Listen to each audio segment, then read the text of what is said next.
absolutely spectacular, and we're bumping towards hot. Yes, we'll just call it very warm. Yes, we are. And you know, a little further south of us in the Dove territory down there, it's getting hot down San Joaquin Valley. So it's coming our way. And I talked to a water expert over the weekend. Yeah? Yeah, we're in for a challenge here. Oh. So they're gearing up for it. So so you know, we had the rain, but we didn't have the snow. Right. So the problem is the water supply into the lakes is really low, and so that's going to play havoc towards the end of the summer. So. Yeah, unfortunately. Anyway, be prepared for that. Good morning to you. A lot in the news. Or always anything special? Well, first of all, it is National Women's Checkup Day on the heels of Mother's Day. You know, go get checked. We have recovery, or you know what? We want you around a while. Go get checked up. Yeah. You know, it's very important for routine visits, and so there is the first item on our list. Second, National Twilight Zone Day. I live there. I live in the Twilight Zone. Actually, I think from 9 o'clock on here, it's a Twilight Zone. It kind of is, isn't it? Yeah. We have our own theme song. Do-dee-dee-doo-dee-dee-dee-doo. All you got to do is walk by somebody's office and you can feel the vibes. Well, it was an interesting program for the time in which it, you know, appeared in the late 50s. Premiered on October 1st, 1959. Aired from 59 to 64. And you know what? The Twilight Zone is still going strong. You can find it streaming. You can find it on cable systems and satellite systems. And Rod Serling is out there. I remember when it first came on. This was, what, in the 50s? Yeah, late 59, yeah. Yeah, I think it kind of spooked me at first. I think it spooked a lot of people, Perry. Yeah. It really did. And there's some memorable episodes. You know, you can, I was just a little kid, and so it played in reruns, and we watched it. And, you know, there are some memorable moments in it that you can think of that stuck with you for some reason, because there was just that interesting twist. And who was the host? Rod Serling. Oh, that's right. Rod Serling. Well, he just had a way of making it spooky. Yeah, and it was. And then that little pinwheel go dee dee dee dee, and it would spin and say, well, let's move out. Let's have something to eat. All right. It's National Eat What You Want Day. Oh. Yeah, it's a day to set aside your diet for a day of indulgence. It's about having one good day a year of eating with no regrets. Whether you love donuts or fast food, today's your day to gratify yourself without feeling guilty. Brought to you by the Undertakers Association of America. Eat whatever you want. We'll find a box that you will fit into. Don't worry about it. Don't worry about it. Yes, okay. But now to avoid that, how about this one? And I haven't really looked at this before, but I'm going to look. I read a little bit about it. It's National Foam Rolling Day. Foam rolling, also known as self-myofascial release, SMR. It involves rolling parts of your body over a foam cylinder to apply pressure to muscles and fascia, the connective tissue surrounding muscles. This technique helps break up muscle adhesion or knots. It releases tension and improves blood flow to targeted areas, basically known as poor man's massage. Oh, poor man's massage. You do it yourself. Okay. Roll it all over yourself. It reduces muscle tightness and soreness, improves flexibility and range of motion. It promotes recovery, prevents injury, and supports posture and joint health. There's all kinds of good stuff. Get yourself a little foam roller and start rolling. There you go. What do you think? Would you do it? Why? Yeah. Why?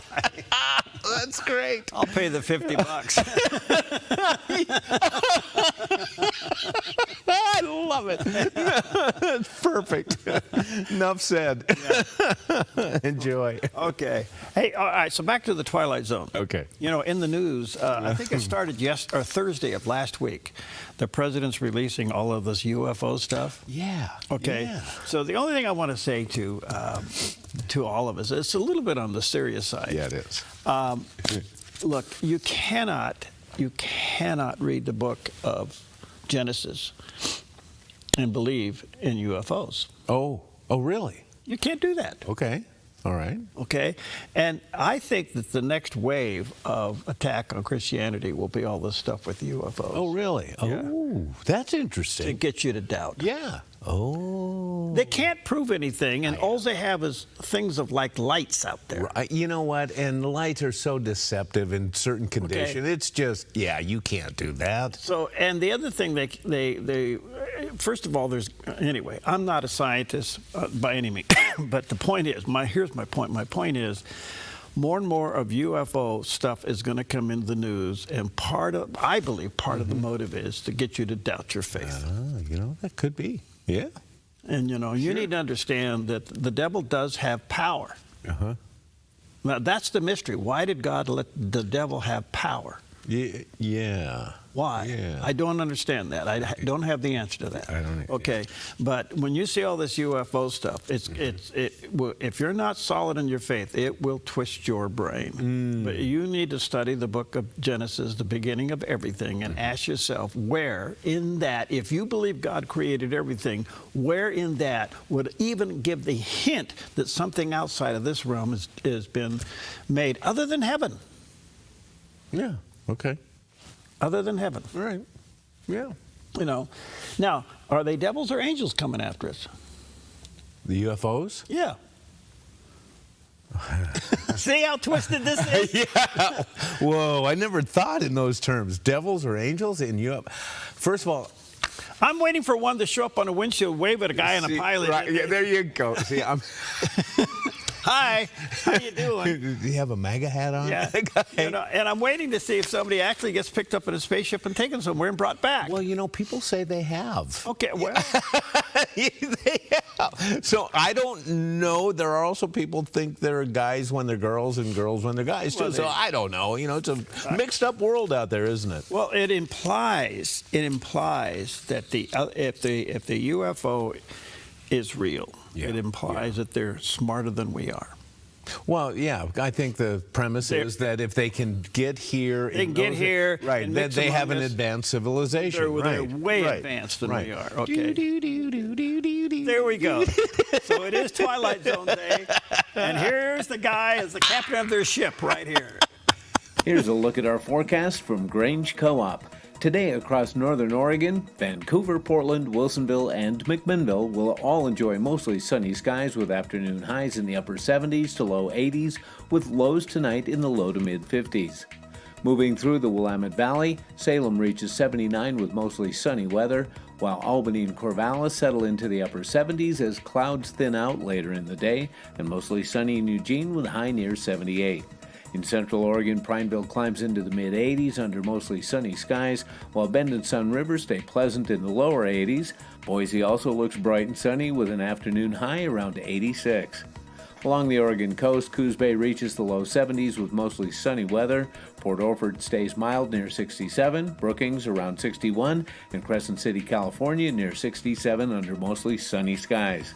In southern Oregon, the Rogue Valley warms up with a high near Grants Pass near 90, Medford around 91, and Ashland topping out in the mid-80s. Klamath Falls stays sunny with highs reaching the upper 80s.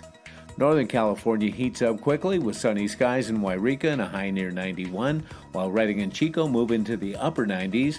Mostly sunny but cooler in Fort Bragg with a high near 60. Around the Bay Area, patchy morning fog gives way to sunshine and low to mid-80s for Santa Rosa and Napa, decreasing clouds in San Francisco and low 70s, and sunny in San Jose with a high near 88. Central California stays hot from Sacramento and Stockton with highs in the mid to upper 90s, through Fresno, Visalia, and Bakersfield with triple digits near 102 or 103, with a light south wind and lows in the 60s. It's a snapshot of your Monday weather from Grange Co-op. All right, a beautiful shot of our backyard. That's at the south end this morning.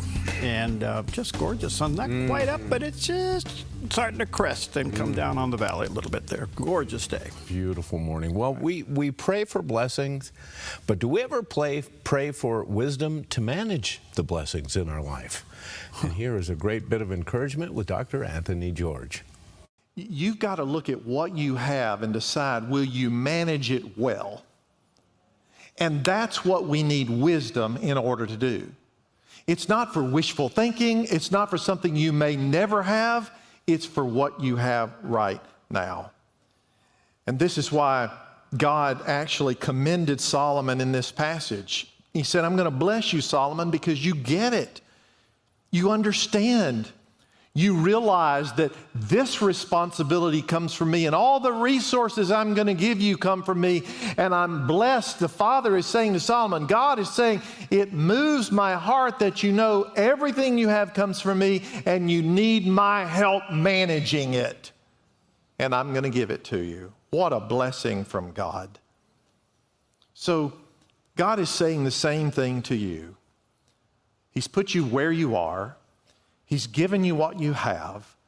And He's blessed when you look to Him and say, God, please help me manage everything you have entrusted to me. And it starts with where you are and what you have today. Mm-hmm. Yeah. God's stewardship is based upon you managing what you have today. Yeah. You know? And I think if you manage it well, I pray for wisdom every day. I really do. It's one of those constant things, and part of that prayer is discernment. Not only, I guess, is natural discernment, spiritual discernment, are they one and the same? I don't know about that. I don't know. But so that you have discernment and wisdom to make good decisions. Yeah. Because you get caught up in things and stuff. Oh boy. All right. Well, speaking of get caught up in things, let's take a look at the headlines this morning. Here's what's going on. The president has totally rejected. He said the recent proposal from Iran is totally unacceptable, and warning them that it will be there'll be no more laughing. It's no longer a laughing matter. Okay. Now, I think that the president has proven to the world that he's given Iran every possible way to work and to end this war. And it all hinges over the nukes and the capability of a nuke. And they say no. Every time they say no. Yeah. So has the president finally reached the end here? I don't know, but we'll see. But he said they will be laughing no longer. I think what the president's also realizing, that all of this potential here's our proposal, here's your proposal, here's our proposal, here's your proposal, is nothing more than buying time. It seems to be nothing but that, And they're masters at it. They lead you to believe that they're having a change of heart. And the president, I think, probably understands you're not dealing with people that are reasonable. You're dealing with a death cult who has one thing in mind, and they really want Israel and the United States dead. So if that's starting to sink in. So anyway, he said no. So we'll see what happens. Now, here's the other part about it. The Trump administration said over the weekend that they will obtain Iran's enriched uranium material. Oh, did he say we how? are going to get it. Did he mention how? Nope. Okay. And you don't want to know how, because you don't want to let the world know what you're going to do, especially those guys. You know what? I think we would all rather have them hand it over than go take it away. But it seems as though the takeaway part is where we are now, huh? Yes, and he did give a little bit of a hint. He said, we've been monitoring this from outer space. Whoa. So they know where everything is. Okay. Now, does Iran have satellites? I don't know. I don't think so. I don't think they have. Unless they're using satellites from Russia and China. Okay. They may be getting intelligence. They may be getting intelligence. But so do we. Yeah, and sure. so does Israel. Yeah. So they know where everything is. Sure. And the president said, we will, and I'm quoting him, obtain Iran's enriched uranium material. Now, that is a statement we have not heard until this weekend. So apparently, strategy is coming into play.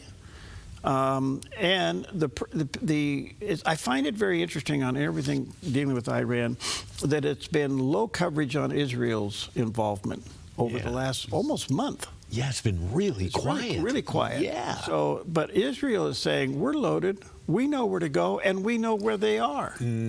So the two countries are working together. It's just a matter of time. But now we're dealing with two things. The president said, unacceptable, they'll laugh no longer, and we know where the goodies are, and we're going to go get them. Okay, I have a question in this. We have an ally who has seemed quite reluctant, as all of our allies have, to get involved in this thing. And now they decided that they're going to help in the Straits of Hormuz, so Great Britain is sending one destroyer. What's that all about? That's delivering McDonald's.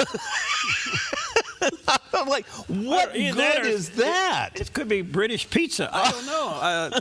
Well, they're sending something, okay? Starmer is in trouble. Wow. He should go. He may have already been gone. I don't know. Yes. It's a mess over Yeah, there. it is. And but at least it's something. Now, here's the question. Okay. Will that British destroyer go all the way to the Straits? Yeah, will Sit outside. Oh, that's a great question. Yes. It'll be just on the outside. Right. What good is it? You know? Oh. And I don't know its capabilities. It's technology on Yeah. Well, that's a good point. I don't know either. All right. And then in the middle of all of this, the president announced that he will press China's Xing over Iran. Yes. Yes. He's going to go meet with him in the next couple of days. And he's going to go right. You know who opened this door? Who? Was President Nixon. Well, absolutely, yeah. And, you know, a president hasn't visited China since Trump's last visit. Yeah. So, yeah. But Nixon did open the door. You're right. He did. Yeah. So the president's going to go to China, and they're going to meet with Xing, and he's going to zing. Actually, I'm mispronouncing it. Well, that's part of his name, Xi. Yeah, but Xing is in there somewhere. Yeah, Xing. He's going to zing. He says, oh, God. Oh, man, that's good. I say that respectfully. I I don't want to be disrespectful, but he's going to go over there and press him, okay? Now, let me ask you a little. There's a little bit of a theory here. Okay. You have a dog. Do you ever brush your dog? Yeah. And you notice something about animals, horses, dogs, when you brush them? Okay, what? They lean into you. Oh, don't they ever? Yes. You ever notice that? Absolutely, yeah. Animals will lean into where the pressure is. Right, yes. So you scratch Trump and he's going to lean into you. Yeah. I brush my dog at least once a day, if not twice a day. Oh, I love it. Because she gets a lot of stickers in her. You know? Okay. Yeah, oh, sure. And she'll just keep leaning into you. in. And you got to keep pushing them away. Okay? So that's a natural thing. You lean into where the pressure is. Now, how many people, they get pressure on them, what do? They run from it. Yeah, true. Yes. Yeah. Lean into it. Lean into the pressure. Oh, I love this. Yes. So that's good. I'm not saying Trump's a dog. However... Okay, send Jerry the movie. Yeah. All right. Oh, That's no. enough of that. We'll take a quick break. We'll be right back. That you still have a reason to sing. 'Cause the pain that you've been feeling, it can't compare to the joy that's coming. So hold on, you gotta wait for the light. Mom makes everything a little better. This Mother's Day, let her know. At Grange Co-op, we've got beautiful 10-inch hanging baskets for just $29.99. Jumbo annual packs are $5 each when you buy 2 or more, and select denim is 40% off. Plus, join us for our free Paint-A-Pot event Saturday, May 9th from 10 to 2. Find more deals at GrangeCoop.com or just scan the QR code. Grange Co-op, your Mother's Day destination, now through May 10th. When life feels heavy, your body feels it, your mind feels it. That is why I created Organic Elements Wellness Spa, a place where wellness is not a luxury, it's a way of life. Step into our wellness lounge with a Himalayan salt room, infrared sauna, steam room, and invigorating cold plunge. Restore your nervous system, detox your body, and clear your mind. Then experience customized massage, advanced skin therapies, and result-driven facials, all designed to help you look as good as you feel. There's nothing else like this in Southern Oregon. This is your space to heal, to reset, to glow. Call today to book your private wellness party for up to 15 guests or surprise someone special with a gift certificate. Visit Organic Elements Wellness Spa on East Main Street in Medford. Book online at organicelementspa.com. Wellness is wholeness. Voted best of Southern Oregon. This little light of mine, I'm gonna let it shine, gonna let it shine. This little light of mine, I'm gonna let it shine. This little light of mine, I'm gonna let it shine, gonna let it shine. Oh, shine. Good morning, 20 minutes past the hour. I'm back at it Monday morning after the beautiful weekend, Mother's Day and all that. And the places were full all over the place, you know. Oh, boy, yeah. Should have had a picnic right out there. Right Yeah. there. Oh, why not? Yes. Sit out there and wave at the planes go by. Yeah, it was busy everywhere else. It certainly was. Man. Anyway, good morning to you. Some backyard news. Right here in our own backyard. We know Asante's had some challenges lately, and they have closed the hospital, or closing the hospital in Ashland and turning it in just to an emergency room. Yeah. And there's quite a pushback on that. But the latest announcement is they're going to close their surgery center across the street from the hospital. Oh. This has been there 30 years, and they're closing it June 30th. Oh, wow. Now, that's going to put a lot of pressure on the hospital, and which means could be a lot of delays. So that surgery center across the street from the hospital, which has been there forever, well, 30 years, and they're closing it down. This is really not good news. Yeah. So be prepared for that. And then the other one is, here's one for you. The Ashland, Medford, Jackson County Library District announced that the Ashland and Medford public libraries will be closed Sundays beginning the mid of June. Nearly 9 full-time equivalent positions will be cut pending the action by the Library District Board, and apparently it's a budget deal. I thought libraries were closed on Sunday. Now, that shows you what I know. Me too. Yeah. Where is this going? Yeah. Yeah. Could there be a consolidation? Oh, that's a good question. Yeah, I don't know. Why couldn't there be a consolidation of libraries when most things now are done online? Yeah, true. I'm not against libraries. They serve, and they continue to serve, a great purpose. But really, could we just have one major library and consolidate it, you know? That's a good question, yeah. Anyway, so 2 things. They're going to lose the surgery center, and the library is going to be closed on Sundays. Wow. Wow. So, different things going on. All right, let's take a look at the satellite image. What do you got there, Mr. How about that? We see some Mr. pretty nice weather coming our way. Partly cloudy, mid-80s today and tomorrow, but a chance of showers coming in. Just a medium chance of showers on Wednesday in low 70s before we start clearing and warming again. But all in all, a pretty nice week in front of us. Pretty seasonal. Today and tomorrow are going to be our warm days for the week. So, well, we know we have a couple big events coming our way in this country. We have our 250th birthday, and we also have the World Cup. And what happens with both of those is an infusion of a lot of traveling. And with a lot of traveling, it puts a lot of pressure on TSA. And with government shutdown and employees leaving TSA, that puts double the pressure on, because since the government shut down, 1,300 employees have left TSA. And with those events looming, on Fox Business Stuart Varney, they asked TSA Administrator Adam Stahl if they are prepared for this.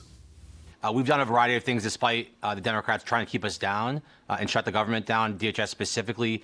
We're pre-positioning our TSA deployment surge force across specific locations, particularly locations that are hosting World Cup events. And we're also deploying technology as well to more efficiently screen individuals. So, yeah, we are prepared. But again, this has had a significant impact, again, on TSA at large. This is a workforce that is really dedicated, and they are resilient. Really hardworking patriots, but I would be lying to you if I didn't, if I said that they aren't focused or worried about when the next shutdown is going to come. You have certain members in the Democratic Party, particularly on the House side, calling for DHS or parts of DHS to be shut down again in October. So again, this is their day-to-day lives. They have to put food on the table. They have to pay for their kids' childcare, and so that lack of job security definitely plays into the calculus of whether or not they want to continue to show up for work and come to TSA altogether.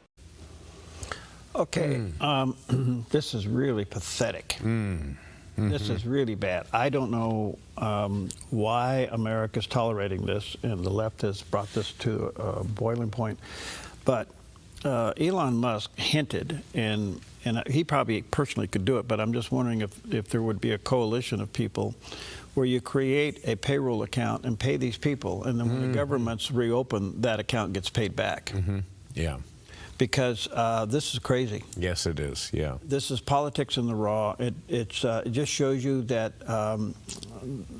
with all due respect, the Democrats hate this country, that they don't want to keep it safe. Absolutely. And Yeah. this is crazy. And so I don't know. We'll see. But it seems to me we could put together, I don't have the means, but, we put a coalition of people together, make the payroll, and then when the government's reopen in this department, they get paid back. Right.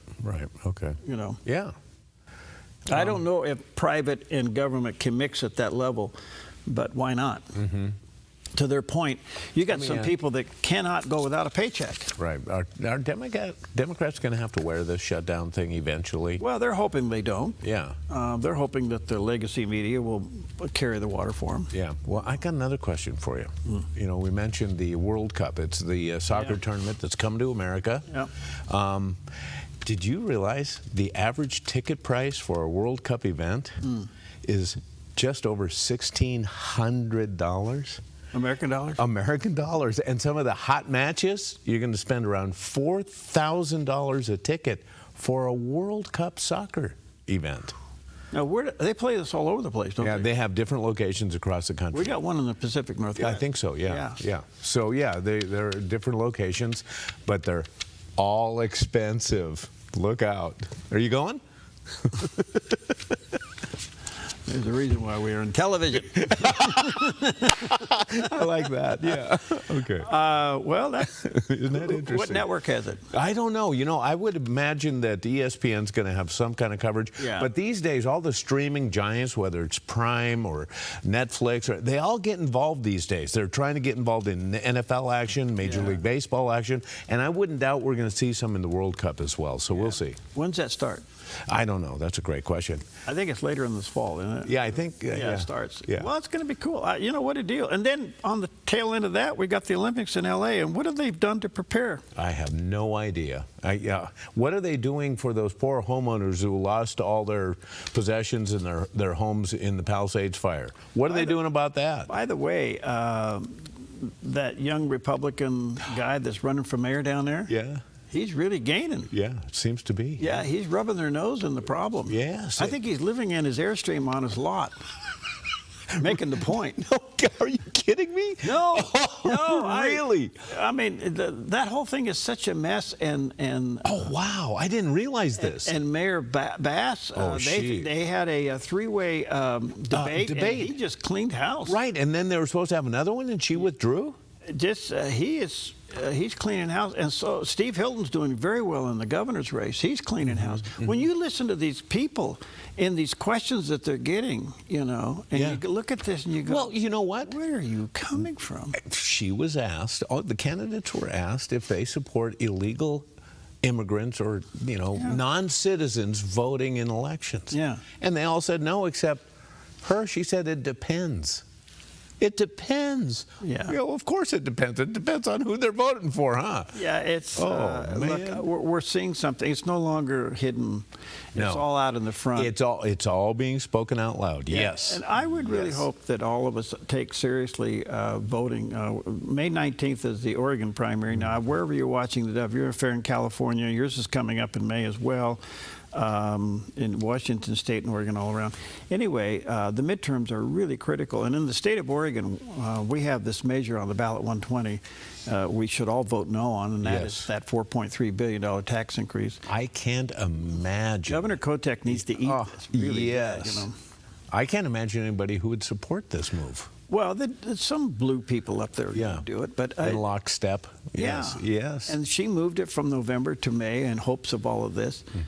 She's losing. Look, California and Oregon have a crack in the concrete for the governorship, and boy, we ought to do everything we can to. Speaking of the governorship, as we move closer towards this, my phone is just getting blown up with text from the candidates. Oh yeah. Oh yeah. Oh my goodness. Okay, so every rumor in the world out there over the weekend. Over the weekend, I was looking at some of them. Yeah. Really? Yes. Who's the lies and the... Who's writing all this stuff? It's amazing. That's why you need to go to the voters pamphlet, Yes. study it, Yeah. ask questions. You know, church Sunday was like, well, what do you think about this? What do you think about that? What do you think All about right. this? Yeah, and I appreciate that. But the point is that Yeah. some things are really, really obvious. Oh, yeah. And you really, do you really want a $4.3 billion tax? Oh, Well, come then the on. answer is no. No. Well, no. Right. Yeah. Do you really want to run a pro-choice governor in the state of Oregon? Oh, the answer is no. No. Yeah. So that narrows it down. Yeah, I mean, right. you can go on down the list. Yeah. You know. It's not hard to figure out who's left, huh? Oh, Yes. I like All it. right, so much for all that. We just got into trouble. We're going to go to the Twilight Zone. We'll be right back.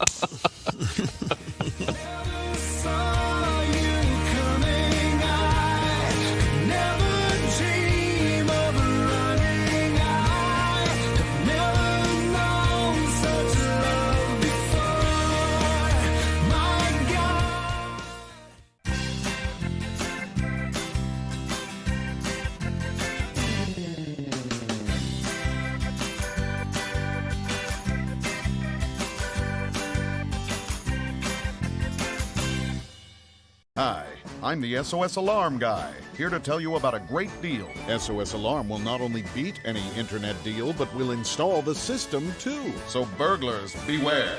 SOS Alarm for security and beyond. Come fall in love with Northridge Senior Living, where contemporary, sunlit interiors meet old world elegance.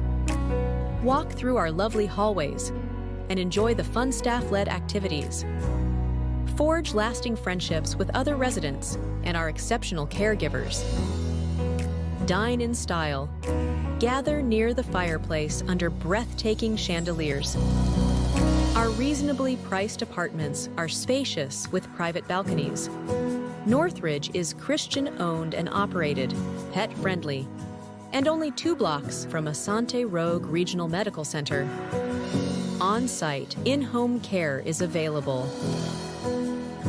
We also offer senior adult daycare, where your loved one can spend the day with us and the evenings with you. Northridge Senior Living. Your home. The Dove TV is pleased to announce we're now seen in the San Francisco, Oakland, San Jose area via a new full-power TV station, KEDB, seen on cable, satellite TV, and over the air.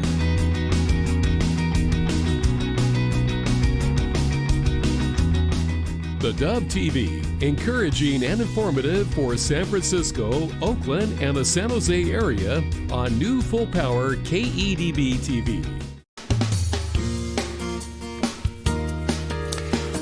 Hi, welcome back. 27 minutes before the hour. As we said earlier, it's been kind of quiet as far as Israel's concerned, relationship to Iran, and yet a lot's going on inside Israel. Of course, they're looking to the north. They're fighting the Hezbollah-Lebanon problem, and they're locked and loaded, so to speak, for Iran. So let's check in with our friend Chris Mitchell with CBN News and get the latest. The U.S. and Iran could be closing in on a deal to end the war as President Trump delivers another ultimatum. Meanwhile, Israel delivers a major strike against terrorism in Lebanon. CENTCOM reported the U.S. Navy intercepted Iranian attacks on 3 U.S. destroyers in the Strait of Hormuz Thursday night. However, President Trump dismissed the incident and said it will not end the ceasefire. Here's the latest on these and other stories. We could learn as soon as today whether Iran will agree to come back to the negotiating table. They want to make a deal. We've had very good talks over the last 24 hours, and it's very possible that we'll make a deal. President Trump told Fox News that he's cautiously optimistic that U.S. and Iran could agree on a one-page memorandum that calls for 30 days of talks. That includes Iran surrendering its enriched uranium, the U.S. sanctions, and reopening the Strait of Hormuz. He also issued a one-week ultimatum, posting on X that if they don't agree, the bombing starts. We've had some good talks before, as you know, and all of a sudden the next day they're like they forgot what happened. NBC News reports that Trump's sudden cancellation of the operation escorting vessels through the Strait of Hormuz came as a result of Saudi Arabia suspending U.S. military access in their country. According to the report, Trump angered and surprised some Gulf allies when he announced Project Freedom on social media without advance notification. We maintain continuous contact with our friends in the United States. I speak with President Trump almost on a daily basis. While a new Israeli poll shows most citizens believe ending the war with Iran now contradicts their security interests, Israeli Prime Minister Netanyahu says his country is in lockstep with U.S. efforts in the region. Netanyahu convened with the Security Cabinet late Wednesday, announcing the first strike in Beirut in more than a month. The Israeli Defense Forces reported the strike eliminated the commander of Hezbollah's Radwan force, who it says was behind the ongoing attacks in northern Israel. This is my instruction to the IDF and our security forces. Israel is stronger than ever. Iran and its proxies are weaker than ever. Economically, the news of potential peace talks resulted in sinking oil prices and a surging stock market. Iran is also cutting its oil production due to storage shortages caused by the U.S. blockade. And in Iran, more death sentences carried out by the regime. The Jerusalem Post reports 3 prisoners executed over the weekend after being forced to confess to crimes they didn't commit, including espionage for the Zionist regime. In letters to a human rights group, the 3 telling stories of physical and psychological torture, and one reporting threats against his wife if he didn't confess.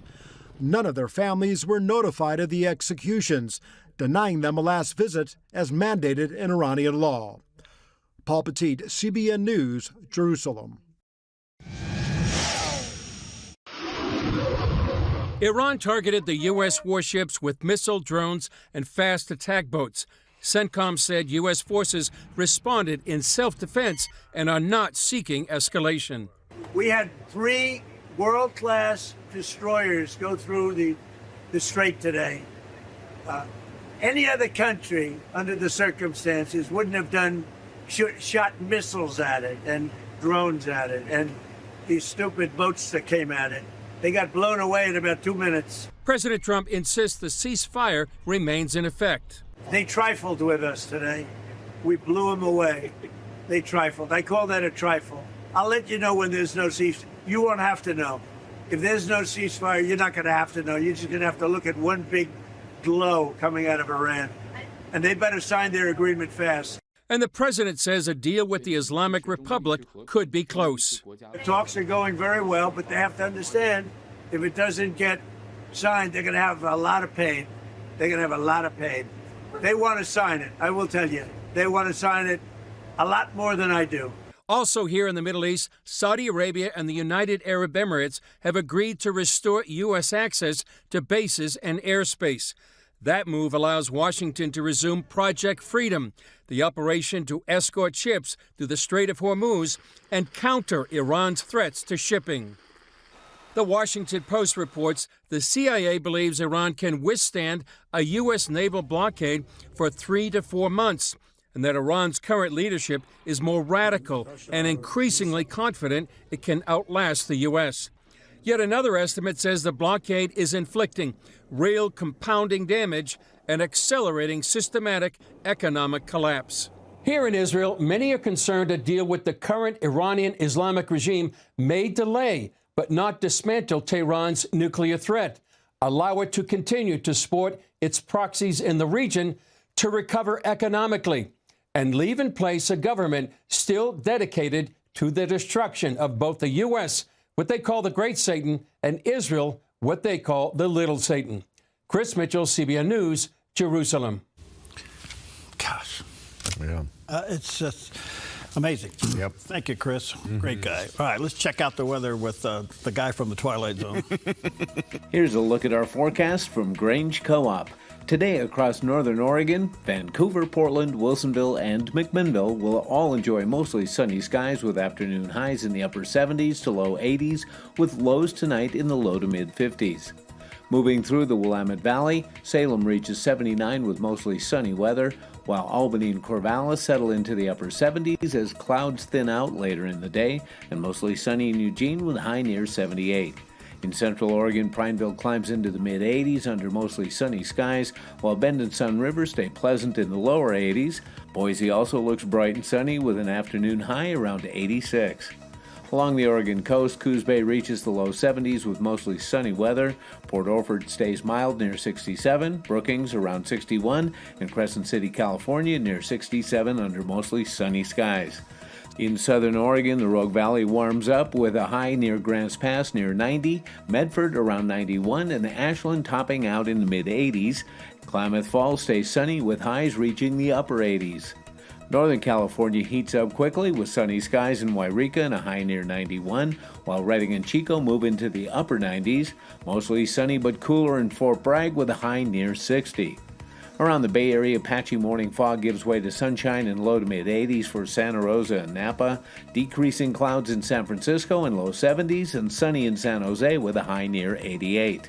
Central California stays hot from Sacramento and Stockton with highs in the mid to upper 90s, through Fresno, Visalia, and Bakersfield with triple digits near 102 or 103, with a light south wind and lows in the 60s. It's a snapshot of your Monday weather from Grange Co-op. Time to look back, and today we look at May 11th, 1947, when a simple idea rolled the auto industry directly into the future.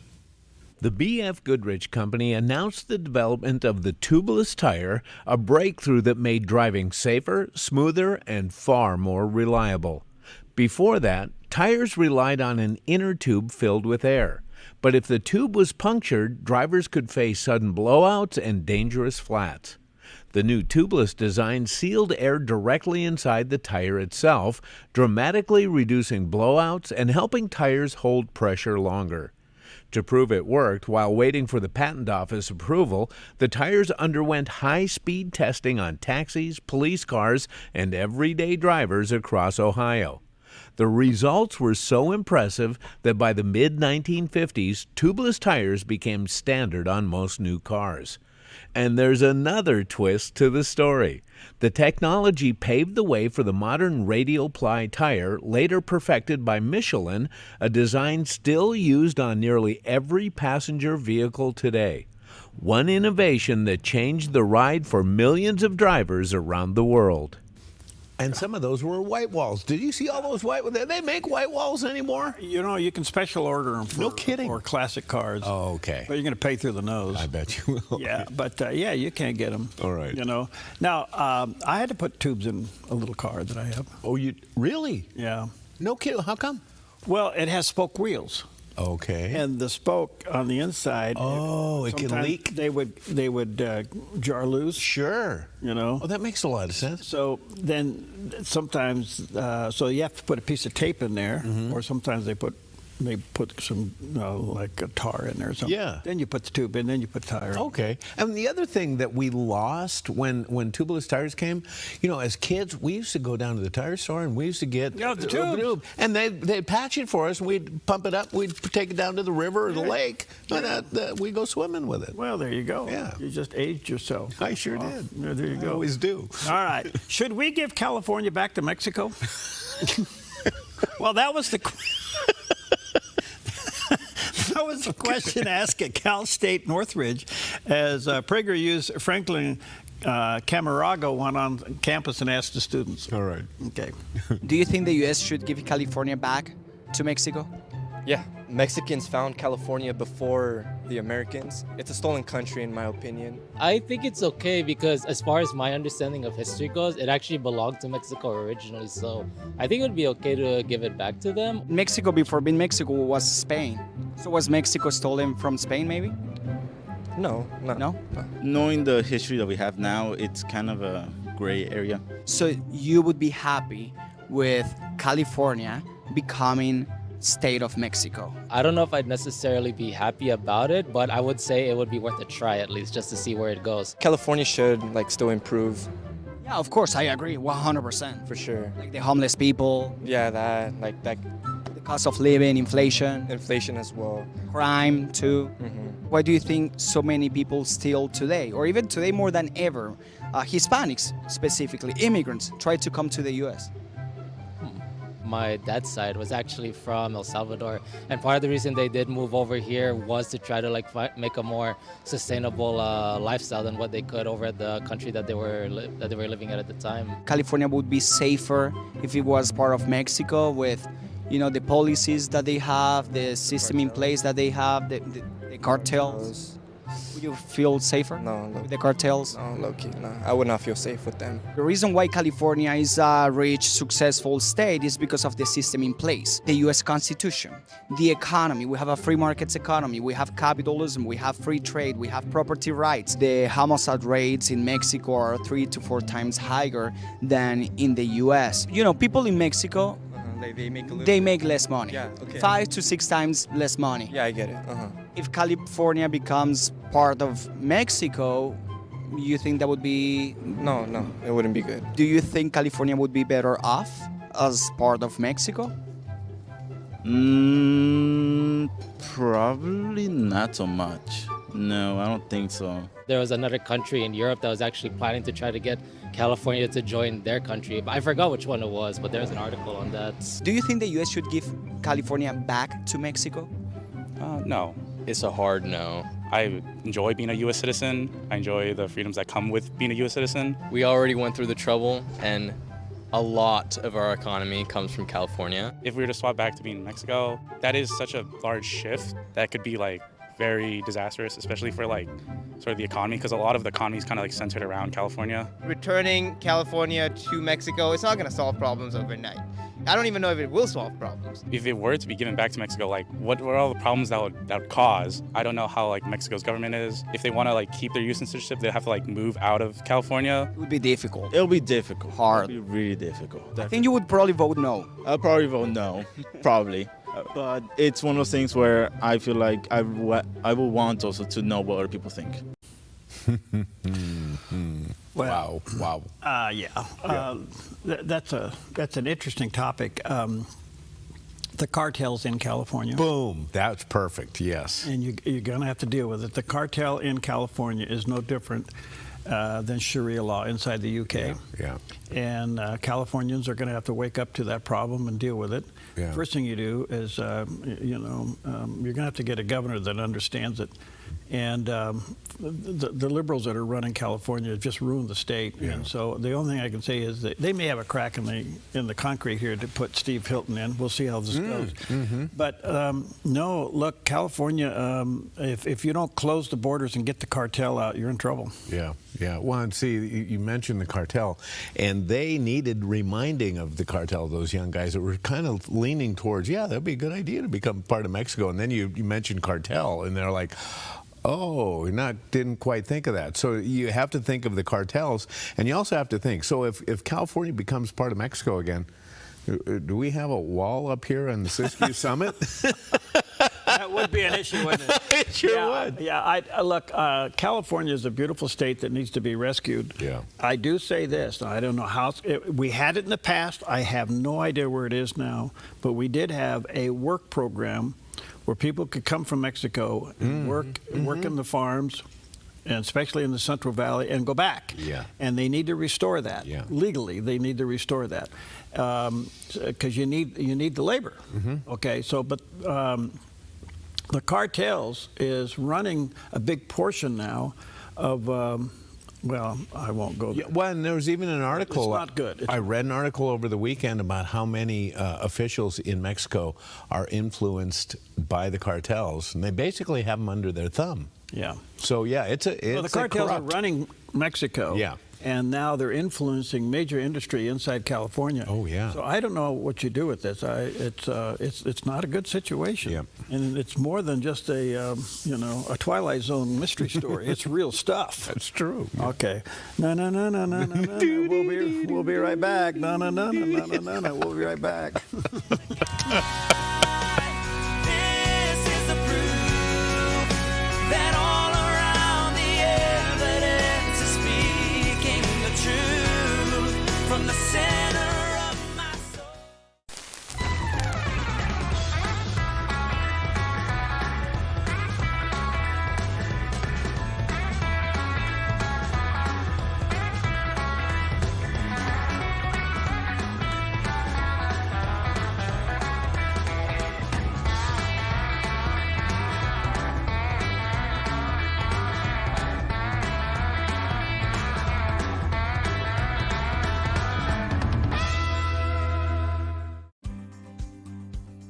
Stewardship begins with the knowledge that nothing belongs to us, but everything belongs to the Lord.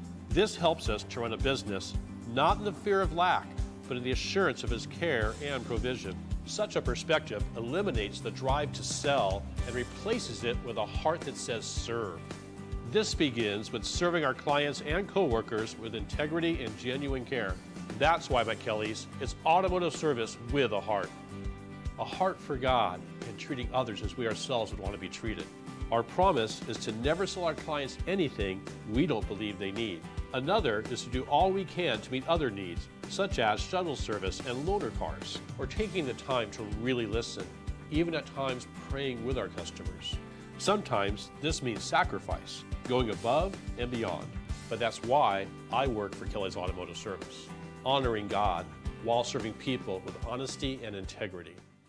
Once again, our very own Dove TV was recognized for excellence by the National Religious Broadcasters with the prestigious Station of the Year Award for 2026. And this year's recipient of TV Station of the Year Award is Dove TV. This makes 9 times the Dove has been honored by our peers with this celebrated national award.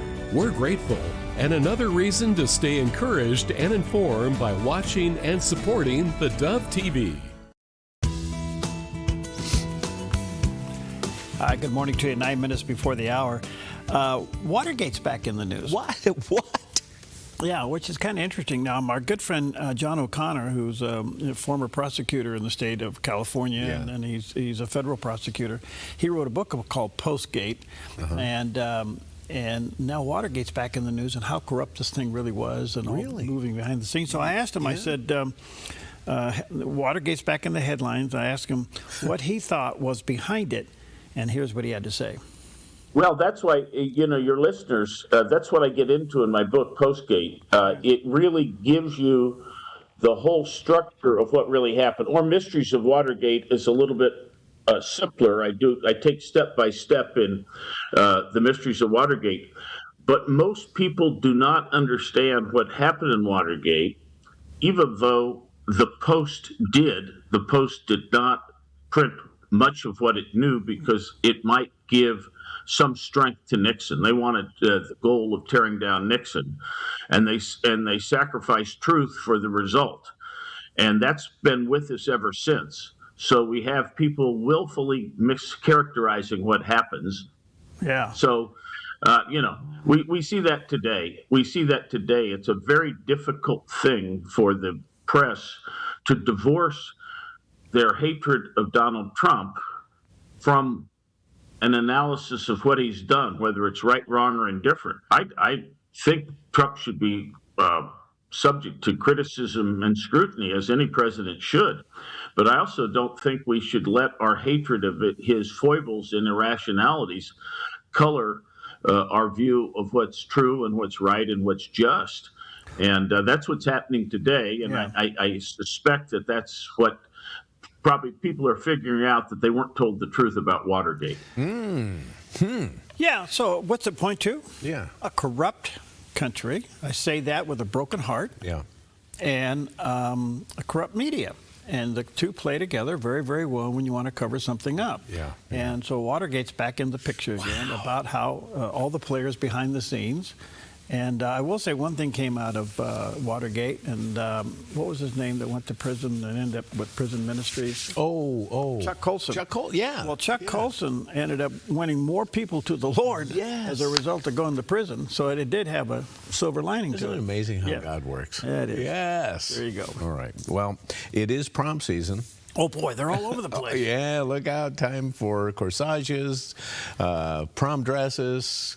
Do guys wear tuxedos anymore to prom? Well, we were at a place and some prom people came in, and they were dressed kind of nice. All right. But there's a couple of things missing. What? The guys don't open the door for the gals, and they don't pull the seats back. Oh no! I watched them both. I watched a couple of them. That's like prom etiquette 101. No. And what? Two of them walked in front of the girls. The girls walked behind the two guys. Yeah. Yeah, but that's not So good. etiquette's not being taught. Not at all. Well, at most proms, teenagers usually show up with classmates as their dates, but not in this case. In Wisconsin, 17-year-old Avant Williams arrived with someone very special, his grandmother. For years, Svala Heller had dreamed of experiencing an American prom after growing up in Iceland, where dances like that aren't part of the culture. And apparently, Avant never forgot. He says ever since he was a little boy, his grandmother talked about wanting to go to prom someday, so he promised he'd take her.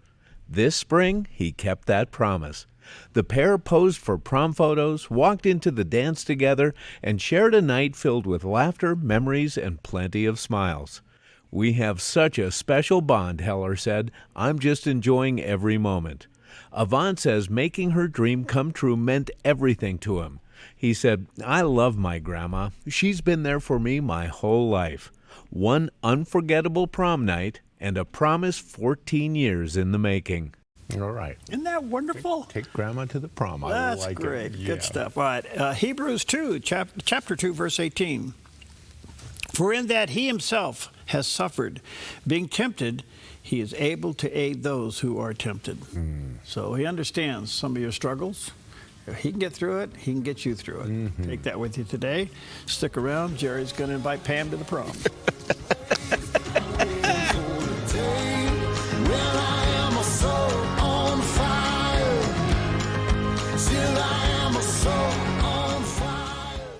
Mom makes everything a little better. This Mother's Day, let her know. At Grange Co-op, we've got beautiful 10-inch hanging baskets for just $29.99. Jumbo annual packs are $5 each when you buy 2 or more, and select denim is 40% off. Plus, join us for our free Paint-A-Pot event Saturday, May 9th from 10 to 2. Find more deals at GrangeCoop.com or just scan the QR code.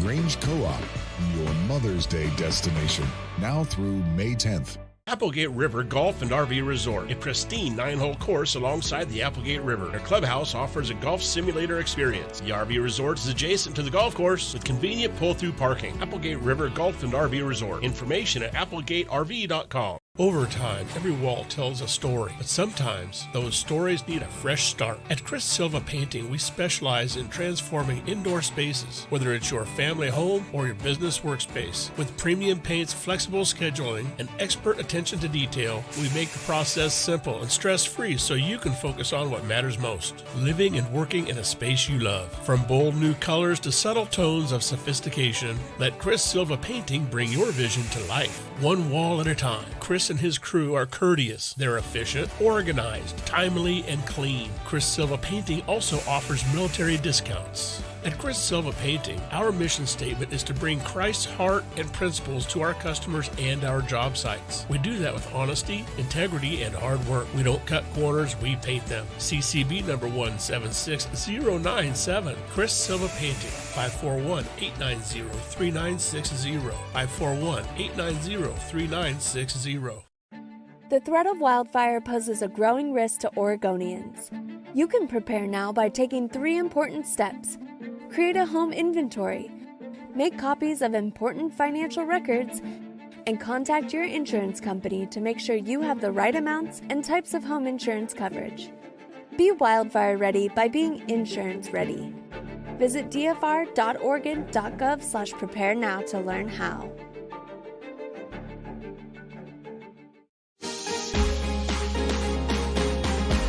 Sometimes we're the hardest on ourselves. We replay our mistakes, carry guilt, expect perfection. But God's grace isn't like that, and He's extending an invitation to you today to receive that grace. His mercies are new every morning, and that includes for you too. So, get rid of that inner critic and just feel God's grace. He's renewing your love and letting you shine through it. Alex McFarland Ministries, Tuesday, Saturday, and Sunday on theDove TV.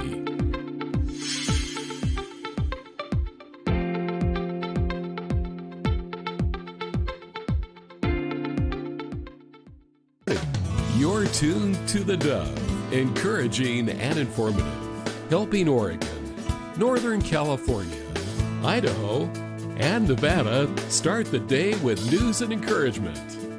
This is Mornings on the Dove. And good morning to you. Happy Monday. Yes, it's back to work to relax. It's back to work to get your life back. Back to work. Oh, you got that right. To slow down. Oh. It's back to work. I have never been so sore at the end of a Mother's Day as I was at the end of this one. Well, Pam, you did it. You worked them good. Oh, and you know what? She chipped in too. She's a little sore as well. Okay, well, anyway, coming off a Mother's Day weekend, which was great, beautiful weather, flowers everywhere. Lines everywhere. Yeah. Okay. Yeah. Yes. Anyway, good stuff all the way around. Happy Monday to you. Yes, it is Monday, and Mother's Day weekend. More warm weather. We're getting up to the close to hot, not quite, but we're in the high warms. Yeah, but our Dove territory to the south of us is actually bumping hot into the San Joaquin Valley today. Yeah, they're getting quite warm down there. Anyway, good morning to you. A lot in the news. There always is. What's going to happen in Iran? Well, who knows? Yeah. Stand by. It could be any moment, any day. As gas prices continue to tick upwards? Well, the gas price thing is the gas war thing. The president, well, anyway, we don't need to comment on that. It is what it is. Yeah, we'll have plenty of time to comment later. Yeah. We build that into what we do. And we will. and we pay for it. Oh, don't we, though? Anyway, good morning. What do you got? Well, first of all, it's National Women's Checkup Day. On the heels of Mother's Day, ladies, time to get checked up, focusing on the importance of regular, routine visits for women. And so, by all means, it's also it's National Twilight Zone Day. Twilight Zone, obviously, a lot of folks have watched this show, and if you're not of that generation, you still can, because it's on most cable systems, satellite systems, and definitely streaming. I think they have just about everything on the streaming platforms. But it debuted and premiered on August 1st, 1959, aired from 59 to 64, and again, still playing on a lot of systems, and many of us can remember certain episodes and scenes. It was a pretty interesting TV series, especially for the day and age in which it played. Well, I remember it well, and it scared me. It did, yes. At first, it scared me. I was young, and I watched this thing, and the music and the way he talked. Yeah. You know. Yeah. And then I had an older sister that really played on it. You know, she said she said they're coming to get you. Oh no. Yeah. My sister Sally. They're coming to get you. Oh, yes. Anyway. All right. Well, you may have an episode in mind. I probably need counseling now. I probably have some PTSD from all of that. Yeah. And, you know, it's interesting, too, because if you watch and you look up some of the trivia on this, too, there are a lot of big stars that made their debuts in the Twilight Zone. Yeah. First time I saw a young Robert Redford on the Twilight Zone. He played a New York City policeman, but who was disguised as something else. Anyway. Yeah, there you go. Yeah, here we go. Yeah. It's National Eat What You Want Day. Yeah, it's encouraging folks to set aside your diets for a day of indulgence.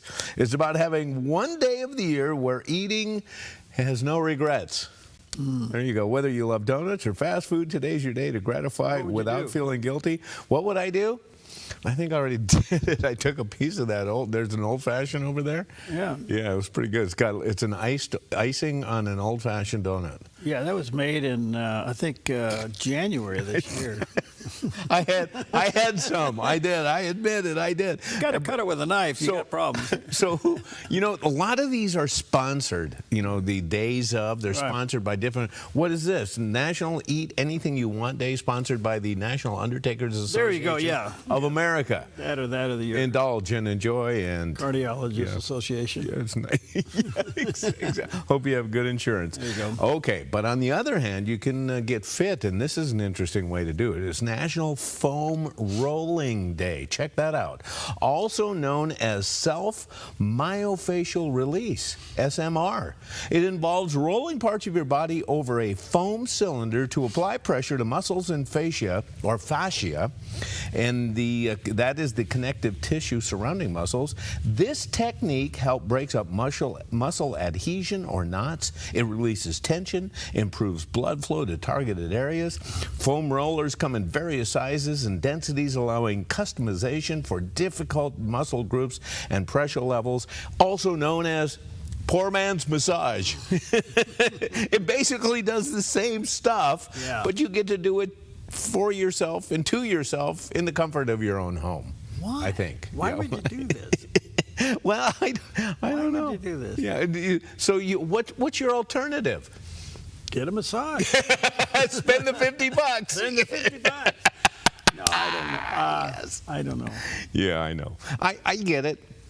I get it. Yeah. Just that if I got down there, I wouldn't get up. I was just going to say I'd probably start looking for bugs on the floor. I might as well do the floor. I'm going to check my shoes to see if they need tying while I'm down there. Yeah, there you go. Okay. Enough said. That's all I got. All right, speaking of the Twilight Zone, here's a guy that came from there, right here. Here's a look at our forecast from Grange Co-op.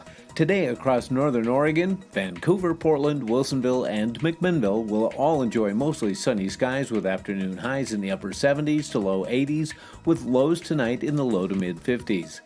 Moving through the Willamette Valley, Salem reaches 79 with mostly sunny weather, while Albany and Corvallis settle into the upper 70s as clouds thin out later in the day, and mostly sunny in Eugene with a high near 78. In Central Oregon, Prineville climbs into the mid-80s under mostly sunny skies, while Bend and Sun River stay pleasant in the lower 80s. Boise also looks bright and sunny with an afternoon high around 86. Along the Oregon coast, Coos Bay reaches the low 70s with mostly sunny weather. Port Orford stays mild near 67, Brookings around 61, and Crescent City, California near 67 under mostly sunny skies.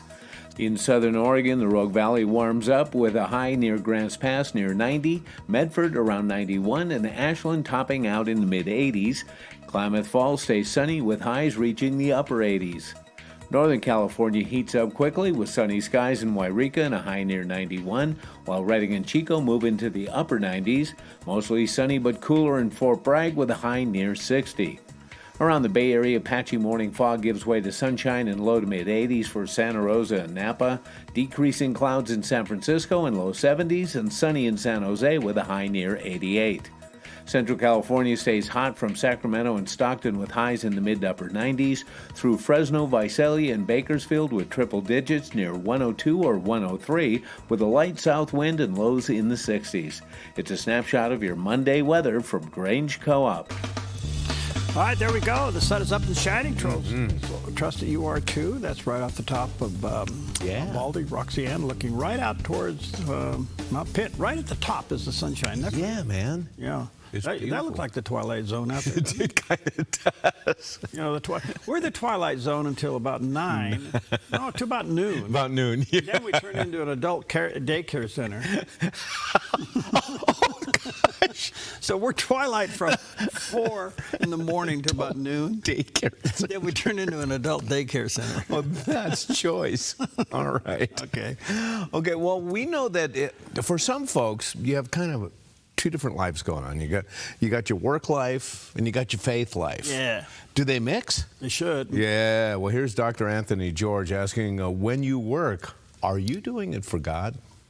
You know, when I was a bag boy at 16, I worked at Winn-Dixie at my junior and senior years of high school.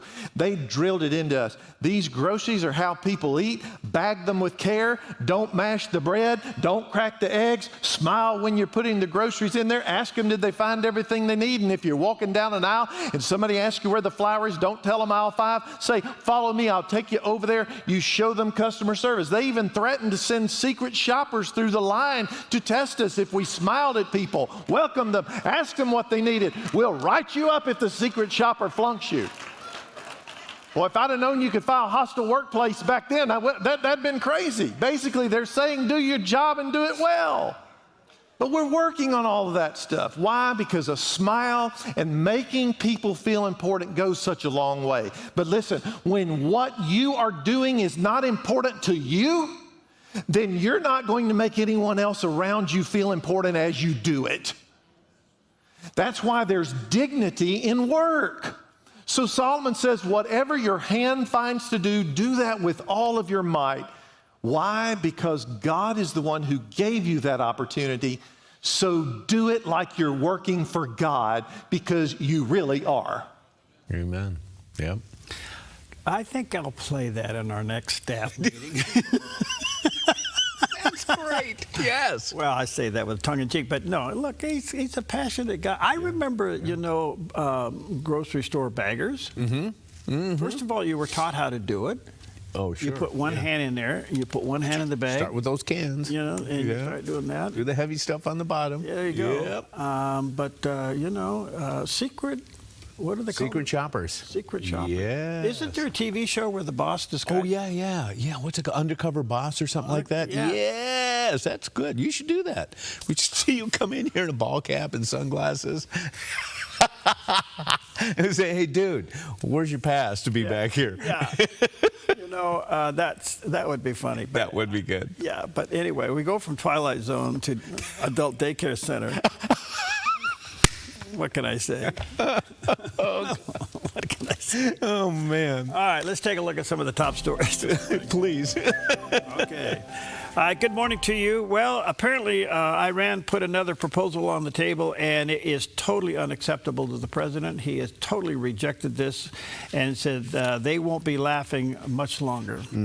So I think they have reached the end. It's back and forth. There's one thing that has been accomplished through all of these peace talks and ceasefires. What? And that is Iran has been successful in delaying. Oh, yeah. I think the president is now done. And why do I say that? Because the next story is pretty remarkable. The president said, quote, "We will obtain Iran's enriched uranium material." Ooh. We have not heard that statement before. Right. Yeah. And he basically said it's being monitored from space. So they know where it is. They know what they have to do. He didn't say how they're going to do it. But he's got to get this war to an end. These gas prices is ruining the economy. I mean, there's signs of the economy that's very strong, but the everyday life of $5 gas has got to stop. Yeah. But anyway, he said full measure will be used, and we will go after the enriched uranium. What does that mean? It sounds to me like we're done with the "you should give it to us" to we're at that we are going to take it. And I read an article over the weekend that said there's probably more than we realize. Yes, there's uranium. Oh, yeah. There's enriched uranium, and then there's really enriched uranium. Oh, weapons grade, yes. Weapons grade. Yes. And apparently we know where all that is, intelligence being what it is. And apparently there's obviously some agreements with Israel. Israel's done most of the personnel work, if I could put it that way. They've taken out most of the leaders. Yeah. So intelligence being what it is, both the United States and American, they know where all this stuff is. And now he's admitting that they're watching it from above. So anyway, he said they will go get it. So there you go. All right. In the meantime, the president is going to go to China. I laugh because when's this guy sleep? I guess on Air Force One. Yeah. By the way, well, anyway, he's going to go over and meet with Xi, and apparently he's going to be getting on him and put the press on him concerning Iran. Yeah, it's going to be an interesting meeting. You mentioned before that this whole diplomacy started with Nixon opening China. And we haven't had a president visit China since Donald Trump's last visit. Right. And he mentions that he and Xi Jinping are friends. They get along. Well, I don't know what to think about that. Well, the president thinks he gets along with everybody. Well, it's part of his persona. But what's interesting? Remember when the president was president the first time, and who was his first guest? Was Xi to Mar-a-Lago. That's right. Yes. So I forgot about that. All right. So anyway, he's going to go back over there. But now you have Iran on the table, and so I don't know where the discussion's going to go. Well, apparently part of the discussion is Iranian oil exports to China. They're going to chat a little bit about that. So what if he says to China, "Why don't you come to America and buy your oil?" Oh boy! You know what? I think he may. Seriously, yes. So he turns it from an export from an import to an export. Yeah. So anyway, we'll see where this goes. Now, let me just ask you a little simple question. Okay. Do you have a dog? I do. You ever brush your dog? I do. And what does your dog do when you brush it? Just like, he leans into me. Come on. Have you ever noticed animals when they really are pressed, they lean into it? Oh, yeah. Yeah. You brush a dog, they'll lean into it. You brush a horse, they lean into Yes. it. Okay? Yeah. The president gets a little pressure, he leans into it. He doesn't run from it, he leans into it. Yeah. You know? Yes. So anyway. Good point. No, I'm not calling the president of the dog. Some other people probably are, but there's just something about animals that when they're under pressure, they'll lean into it like that. You know, if you're working with them. Yeah. Okay. Now they will run from something, but they'll lean into it. And you ever try to give a dog a bath and it tries to lean away from it? Yeah. You know? Yeah. That's how they do that? Yeah. They lean into the pressure. They don't run from the pressure. So anyway, the president probably has some animal instincts. Oh, I think so. You know? And all of you other people that don't like him. Anyway, send him a bone. There you go. Oh, gosh. We'll be right back. Okay. Oh, gosh.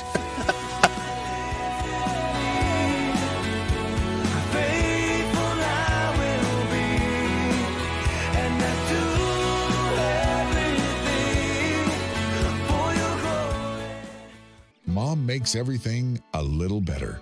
This Mother's Day, let her know.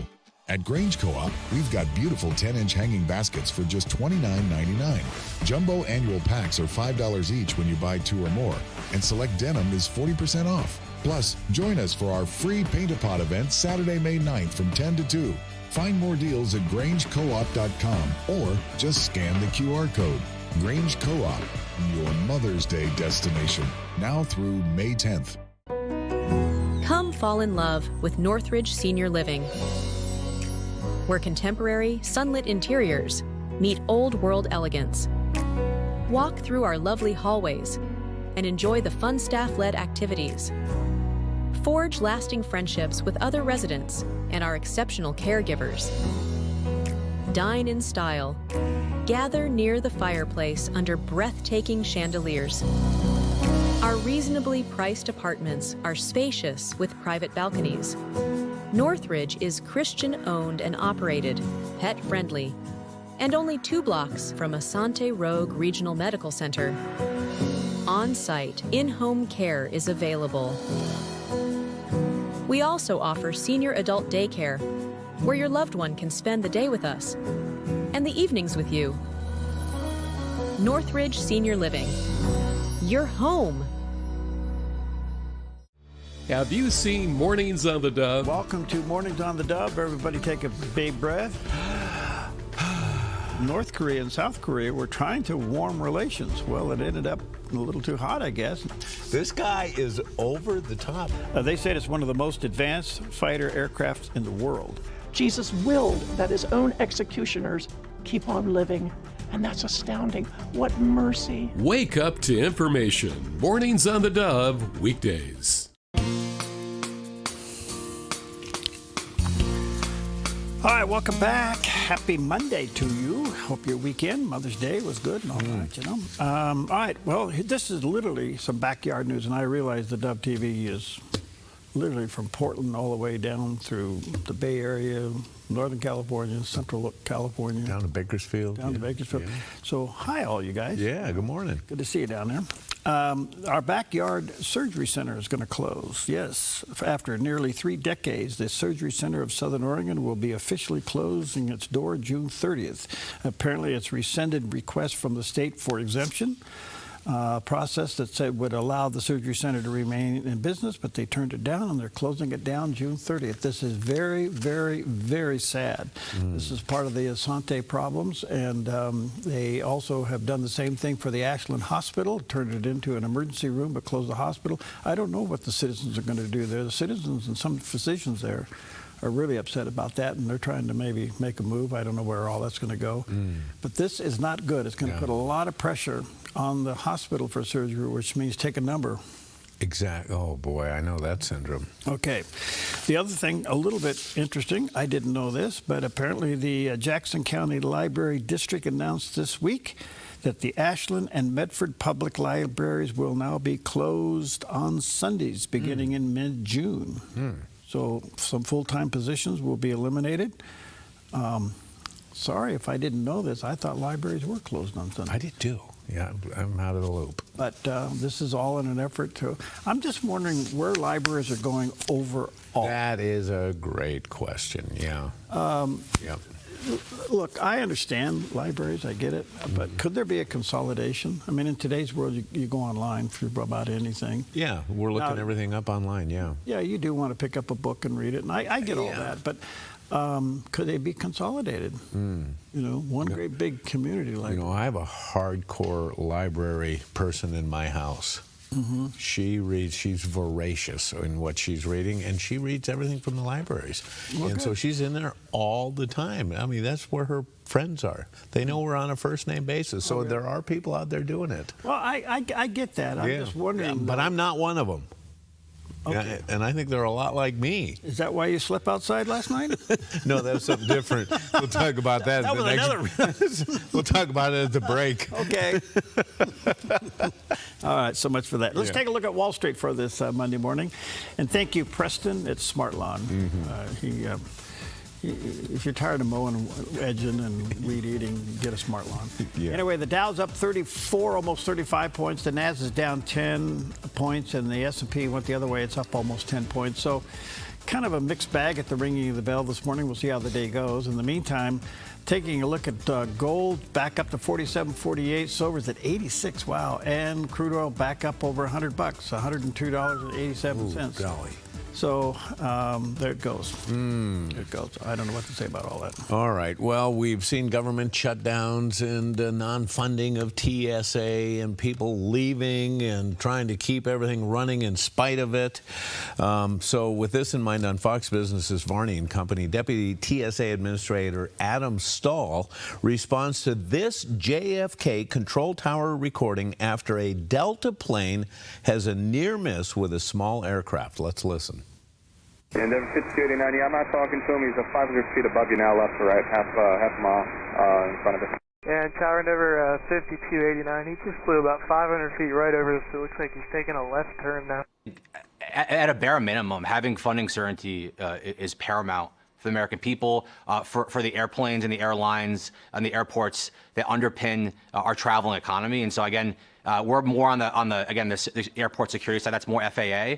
But again, not having that funding impacts people's ease, impacts the appearance of predictability. And so we're focused again on getting that predictability back and again ensuring the safety and the security of the traveling public.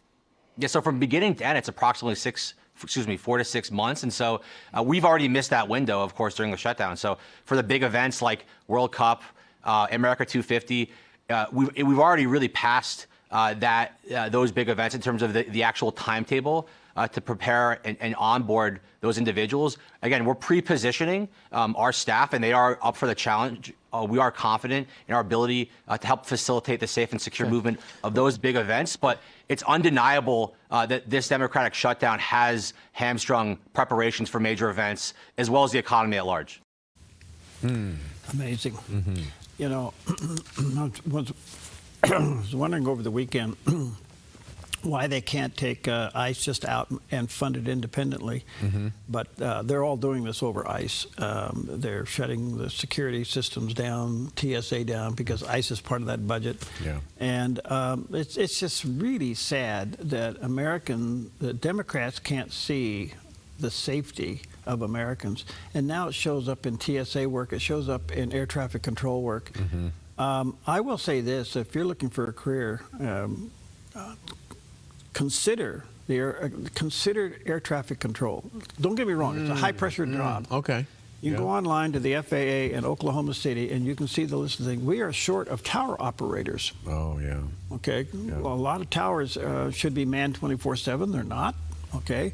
When you're taught as a pilot, you're taught how to come into a controlled airport that doesn't have somebody in the control tower. You're taught how to enter the airspace and get in and out. Okay. That's not really good things to do. And air traffic controllers in these air traffic control centers, Seattle, San Francisco, Dallas, these are all looking for people. But what he is saying there, that if you went into the training now, you won't be there for the high traffic time coming at us. Right. That is not good. No. And I don't know what the Democrats think they're winning by shutting this down. Can you tell me what they're winning in shutting this down? I can't figure out what excuse, other than they hate ICE, Right.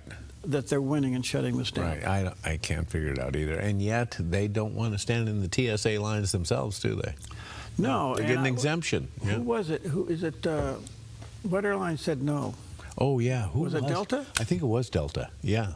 Delta I think said, you're right. Yeah, no longer are you. Yeah, getting good. privilege. They should all say it. Yeah. Well, I don't know what to say other than that. This is politics in the raw, and they're putting their self-interest ahead of public safety, and yet they're supposed to be, quote, a public servant. Oh, yes, right. And when it comes to especially air traffic control, what kind of lead time are we talking about getting somebody trained where they're actually then in the tower working independently without supervisors and such? Well, look, you just this. It's kind of like, let me put it this way, it's kind of like an electrician or a plumber. You have to do like 8,000 hours of apprentice work before you become a journeyman. Yeah. Okay? You don't train somebody how to talk on an air traffic control radio and then stick them in a tower and say, now you're responsible for the air traffic of an airport. Perfect, yeah. There's no way you do that. Right. You have to go in there and serve under somebody and learn this thing. It is, and there are times where the pressure is intense. I can imagine. Yeah. And if you got a small aircraft, going over the top of an airliner at 500 feet in the opposite direction, that is a near miss. Yeah, well, I would Okay, think you don't do that. Yeah. And so, there's a lot of finger pointing going on, but that's because a lot of people were undermanned and overworked. This is a license for disaster. And so I don't know. And the air traffic, what he's saying is you got America 250, you got the Cup coming. Yeah, World Cup's World coming. Cup coming. Yeah. Wow. Okay. Yeah. You got the Olympics coming? Yeah. Oh, yes. A couple things. So now you mentioned World Cup and Olympics. World Cup is coming.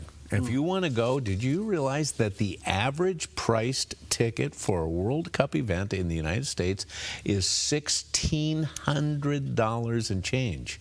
That's the average. There are some matches that are very in high demand, shall we say. You're going to pay around $4,000 for a ticket. So who gets that money? Is that the local venue? Oh, that's a great point, great question. I would imagine that it's part of it goes to the venue, part of it goes to the World Cup organization, and I would have to imagine that the teams have to get something too. Yeah. I mean, those guys are getting big bucks. Yeah. So, I would Getting imagine kicked. there's a split. Yeah. Yes. So, but yeah, if you want to go, you better get ready to, dole out some real coinage on that one. Well, I've seen some bad soccer moves, Oh, yeah? where they kick each other, and you kind of want. And then there's this poor gal. What's her name? That's the basketball player that just gets beat up every game. Oh yes, Caitlin Clark. Yes. Why? Oh, you know what? She is so good, and yet they look for opportunities. They bang her in the head, kick her in the shin. Oh, whenever, and they'll kick her when she's down too if they get a chance. They don't like her. She's got. You know why? She's had too much success for them. Well, look, she's an amazing sports person. Oh, too, gosh, because yes. she takes it.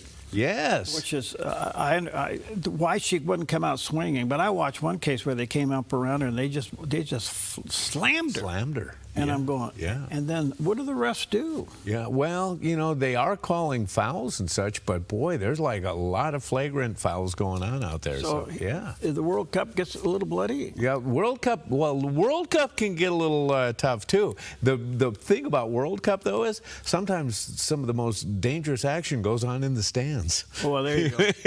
Fans can get a little out of hand. Just pay $1,600 to watch a drunk guy swing at somebody else. Is that what you're going to do? Or maybe $1,600 to have a drunk guy take a swing at you. It's like, oh boy, this is fun. So can the World Cup turn into rugby? Turn into a hockey match? Hockey match. All right. Good morning to you. 29 past the hour. Jerry's pumped up and ready to go. Yeah, we are. He just landed. He came from the Twilight Zone. We'll be right back.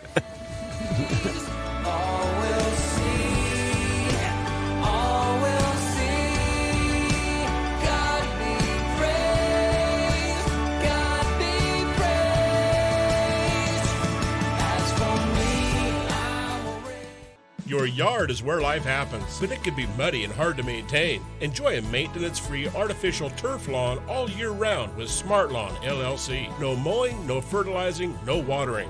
Our synthetic grass is beautiful and resilient. It's certified to be lead-free and there's no need for pesticides. Safe for your children and pets. Smart Lawn LLC has all your artificial turf and putting green areas covered beautifully. 541-941-3538. The Lennox iComfort S30 thermostat can sense changes in your environment. It even knows when you come and go. So now your home's most important system is also the smartest. Metal Masters can give you the smartest home comfort system available. It knows when you're away and adjusts when allergens and humidity get uncomfortable. Trust Metal Masters to provide perfect air for your family. Lennox. Air is life. Make it perfect. The Dove TV, encouraging and informative for the Fresno Visalia area on new full-power KEDZ TV, seen on cable, satellite TV, and over the air.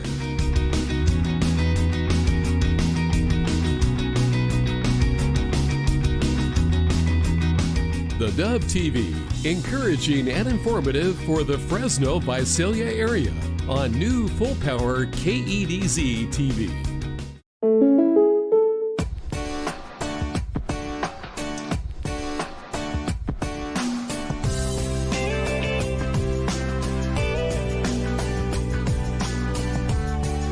Combining your home and auto insurance could save you time and money.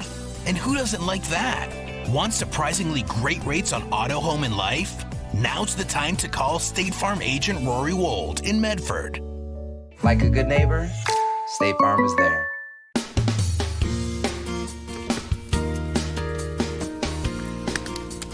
Good morning. 29 minutes before the hour on a beautiful Monday morning. You know, this would be a great day to call in sick. Ring, ring. Hey, Perry. I ain't buying it. Yeah, I'm not feeling too good today. Have a nice day. Let me know how you like your next job. Okay. Anyways, beautiful weather out there. Good morning to you. A lot going on. And what about Israel in the Middle East? Let's check in with our good friend Chris Mitchell and get the latest. The U.S. and Iran could be closing in on a deal to end the war as President Trump delivers another ultimatum. Meanwhile, Israel delivers a major strike against terrorism in Lebanon. CENTCOM reported the U.S. Navy intercepted Iranian attacks on 3 U.S. destroyers in the Strait of Hormuz Thursday night. However, President Trump dismissed the incident and said it will not end the ceasefire. Here's the latest on these and other stories. We could learn as soon as today whether Iran will agree to come back to the negotiating table. They want to make a deal. We've had very good talks over the last 24 hours, and it's very possible that we'll make a deal. President Trump told Fox News that he's cautiously optimistic that U.S. and Iran could agree on a one-page memorandum that calls for 30 days of talks. That includes Iran surrendering its enriched uranium, the U.S. and reopening the Strait of Hormuz. He also issued a one-week ultimatum, posting on X that if they don't agree, the bombing starts. We've had some good talks before, as you know, and all of a sudden the next day they're like, they forgot what happened. NBC News reports that Trump's sudden cancellation of the operation escorting vessels through the Strait of Hormuz came as a result of Saudi Arabia suspending U.S. military access in their country. According to the report, Trump angered and surprised some Gulf allies when he announced Project Freedom on social media without advance notification. We maintain continuous contact with our friends in the United States. I speak with President Trump almost on a daily basis. While a new Israeli poll shows most citizens believe ending the war with Iran now contradicts their security interests, Israeli Prime Minister Netanyahu says his country is in lockstep with U.S. efforts in the region. Netanyahu convened with a security cabinet late Wednesday, announcing the first strike in Beirut in more than a month.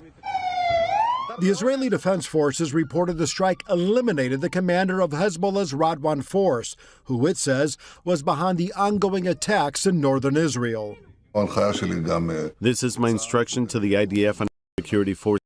Israel is stronger than ever. Iran and its proxies are weaker than ever. Economically, the news of potential peace talks resulted in sinking oil prices and a surging stock market. Iran is also cutting its oil production due to storage shortages caused by the U.S. blockade. And in Iran, more death sentences carried out by the regime. The Jerusalem Post reports 3 prisoners executed over the weekend after being forced to confess to crimes they didn't commit, including espionage for the Zionist regime. In letters to a human rights group, the 3 telling stories of physical and psychological torture, and one reporting threats against his wife if he didn't confess. None of their families were notified of the executions, denying them a last visit as mandated in Iranian law. Paul Petit, CBN News, Jerusalem. Iran targeted the U.S. warships with missile, drones, and fast attack boats. CENTCOM said U.S. forces responded in self-defense and are not seeking escalation. We had 3 world-class destroyers go through the strait today. Any other country, under the circumstances, wouldn't have shot missiles at it and drones at it and these stupid boats that came at it. They got blown away in about 2 minutes. President Trump insists the ceasefire remains in effect. They trifled with us today. We blew them away. They trifled. I call that a trifle. I'll let you know when there's no ceasefire. You won't have to know. If there's no ceasefire, you're not going to have to know. You're just going to have to look at one big glow coming out of Iran. And they better sign their agreement fast. And the president says a deal with the Islamic Republic could be close. The talks are going very well, but they have to understand if it doesn't get signed, they're going to have a lot of pain. They're going to have a lot of pain. They want to sign it, I will tell you. They want to sign it a lot more than I do. Also here in the Middle East, Saudi Arabia and the United Arab Emirates have agreed to restore U.S. access to bases and airspace. That move allows Washington to resume Project Freedom, the operation to escort ships through the Strait of Hormuz and counter Iran's threats to shipping. The Washington Post reports the CIA believes Iran can withstand a U.S. naval blockade for 3 to 4 months, and that Iran's current leadership is more radical and increasingly confident it can outlast the U.S. Yet another estimate says the blockade is inflicting real compounding damage and accelerating systematic economic collapse. Here in Israel, many are concerned a deal with the current Iranian Islamic regime may delay but not dismantle Tehran's nuclear threat, allow it to continue to support its proxies in the region, to recover economically, and leave in place a government still dedicated to the destruction of both the U.S., what they call the Great Satan, and Israel, what they call the Little Satan. Chris Mitchell, CBN News, Jerusalem. Well, there you go. Something's up, and be ready. Yep. Be ready. It's just a matter of time. If when the president said we're going in to get the enriched uranium, that's to be taken seriously. Yeah. And look, I don't know how we can leave any parts. I'm not pro-war. I need to say that. I'm not. War people die. Okay. Under the circumstances, we cannot do anything but finish the job. Yeah. Yes. You know, we have to finish the job. You have to denuke these people one way or the other. It has to happen. So, all right, here's a guy that's been denuked. Here's a look at our forecast from Grange Co-op. Today across northern Oregon, Vancouver, Portland, Wilsonville, and McMinnville will all enjoy mostly sunny skies with afternoon highs in the upper 70s to low 80s, with lows tonight in the low to mid 50s. Moving through the Willamette Valley, Salem reaches 79 with mostly sunny weather, while Albany and Corvallis settle into the upper 70s as clouds thin out later in the day, and mostly sunny in Eugene with a high near 78. In Central Oregon, Prineville climbs into the mid-80s under mostly sunny skies, while Bend and Sun River stay pleasant in the lower 80s. Boise also looks bright and sunny with an afternoon high around 86. Along the Oregon coast, Coos Bay reaches the low 70s with mostly sunny weather.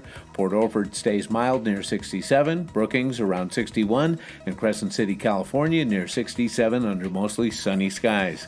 In southern Oregon, the Rogue Valley warms up with a high near Grants Pass near 90, Medford around 91, and Ashland topping out in the mid-80s.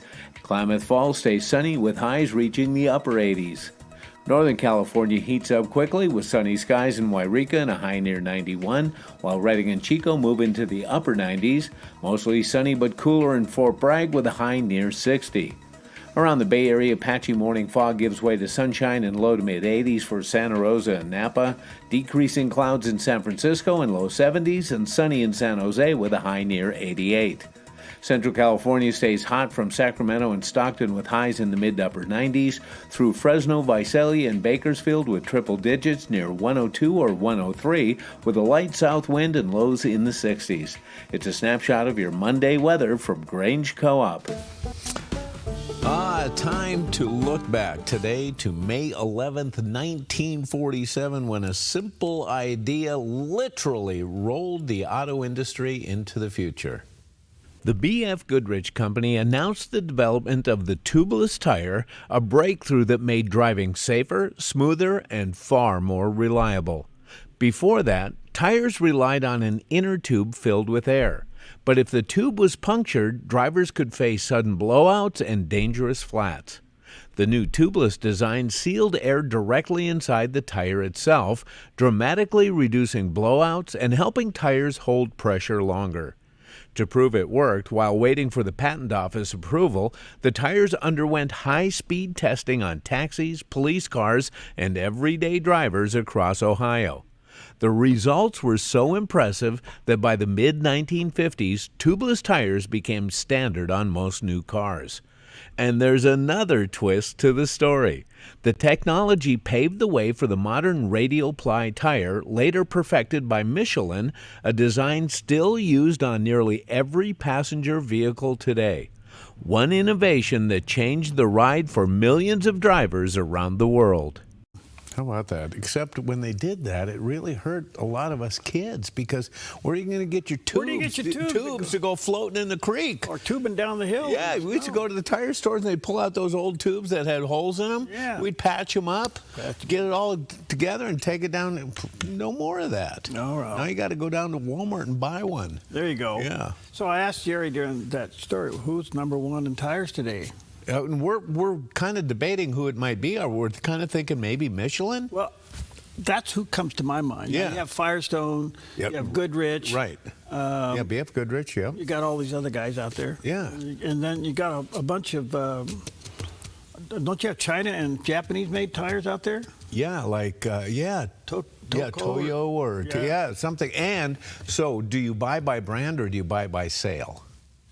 Oh, good question. Oh, yeah. Well, because tire sales, that's like a hot thing going on. Yeah. The tire wars are fun to watch. Yes. Yeah, good stuff. Yep. All right. Well, anyway, here's a question. Right. Should we give California back to Mexico?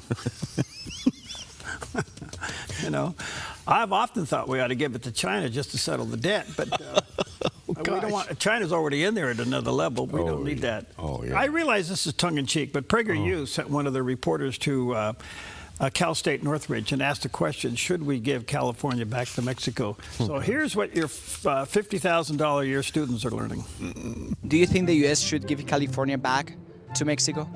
Yeah, Mexicans found California before the Americans. It's a stolen country, in my opinion. I think it's okay because as far as my understanding of history goes, it actually belonged to Mexico originally. So I think it would be okay to give it back to them. Mexico, before being Mexico, was Spain. So was Mexico stolen from Spain, maybe? No.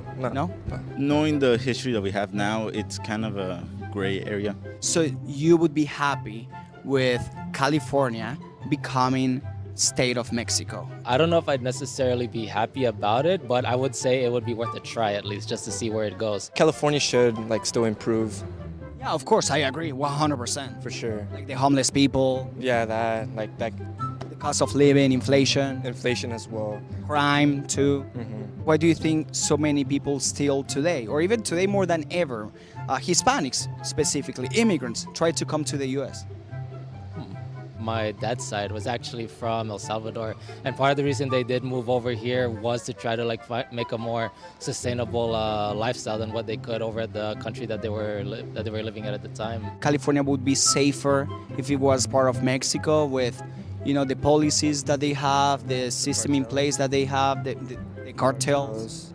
Would you feel safer with the cartels? No, low-key, no. I would not feel safe with them. The reason why California is a rich, successful state is because of the system in place. The U.S. Constitution, the economy. We have a free markets economy. We have capitalism. We have free trade. We have property rights. The homicide rates in Mexico are 3 to 4 times higher than in the U.S. People in Mexico, they make less money. Yeah, okay. 5 to 6 times less money. Yeah, I get it.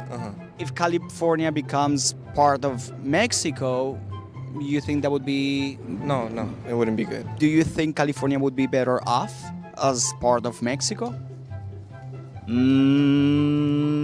Probably not so much. No, I don't think so. There was another country in Europe that was actually planning to try to get California to join their country. I forgot which one it was, but there's an article on that. Do you think the U.S. should give California back to Mexico? No. It's a hard no. I enjoy being a U.S. citizen. I enjoy the freedoms that come with being a U.S. citizen. We already went through the trouble, and a lot of our economy comes from California. If we were to swap back to being in Mexico, that is such a large shift that could be very disastrous, especially for sort of the economy, because a lot of the economy is kind of centered around California. Returning California to Mexico, it's not going to solve problems overnight. I don't even know if it will solve problems. If it were to be given back to Mexico, what are all the problems that would cause? I don't know how Mexico's government is. If they want to keep their U.S. citizenship, they have to move out of California. It would be difficult. It'll be difficult. Hard. It'll be really difficult. Definitely. I think you would probably vote no. I'll probably vote no. Probably. But it's one of those things where I feel like I will want also to know what other people think. Oh my goodness. I like the guy that says, well, we ought to try it. We ought to, let's just give it a try. So we'll give it to him for 6 months. If we don't like it, we'll take it back. Well, California's got a lot of problems, and part of it is the cartels in there at various levels. They're not only in there for the bad things, but they're in there. They own some of the agricultural business, and they just need to get kicked out. I don't know what they're going to do with this, but it's really bad. Yeah, the avocado industry is really worth looking at with that in mind. Everything down there. I would say that one thing California's a mess. Yeah. Thank you, Governor Newsom. Oh, golly. Yeah. Well, and, we talk about the cartel involvement in Mexico. Right. And I just saw an article over the weekend about how heavily influenced public officials are by cartel activities. It seems to be that a lot of them are under the thumb of the cartels. So, yeah, let's just give it all to, California. Let's give it to them. And then what do? We build a wall on the Siskiyou Summit? Oh, God. Come on. Let's rescue California. It's a beautiful state. Yeah. Let's get Steve Hilton elected as governor and start the ball rolling. Now, he's not going to turn it around overnight, but he may stop it from going bankrupt, which is on the verge. So somebody said it was 48 days away at any given moment from being bankrupt. That's amazing. Wow. California being insolvent. Unbelievable. Yeah. All right, good morning to you. A lot going on.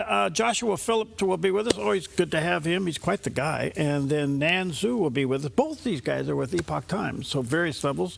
We'll be talking about, could COVID come back in another form? Is that China's next weapon? And then we're talking about what is the president going to do when he goes to China? Yeah, that's a great question. Yeah. So, does the president's food, when he's in his foreign country, is it carefully looked at and sampled before they give it to him? Oh, that's an interesting question. Yeah, what does he eat where? Does he go back on Air Force One and have a hamburger that's great. And then comes back off? Because they have state dinners and stuff, so they have to eat together. Does he have a couple people over there? How does that work? You want to be a food tester for the president? No, I don't think so. So you eat it and you die and then he... I don't think so. Anyway, we got some great conversation coming up. All right. Let's go to a break. No. Yeah. Are we done with that? Yeah. We went from Prager to here. And... Oh, gosh, we're way over. We'll be right back. All right.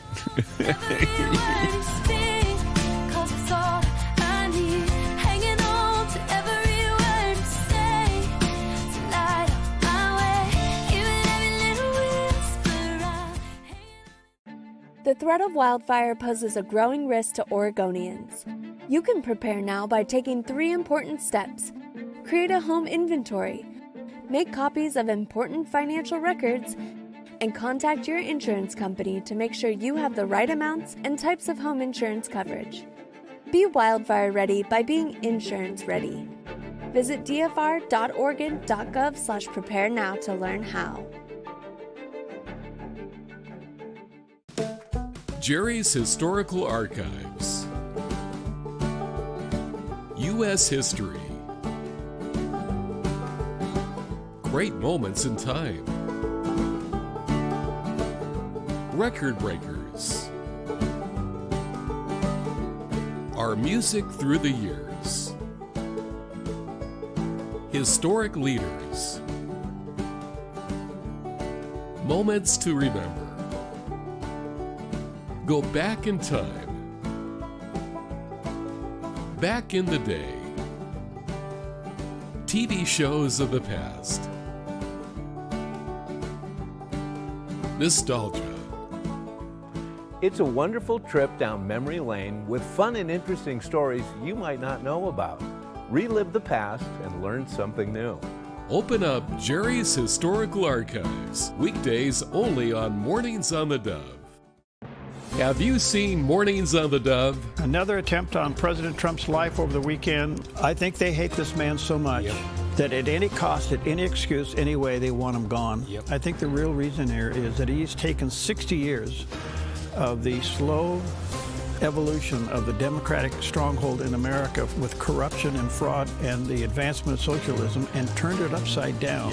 Wake up to information. Mornings on the Dove, weekdays.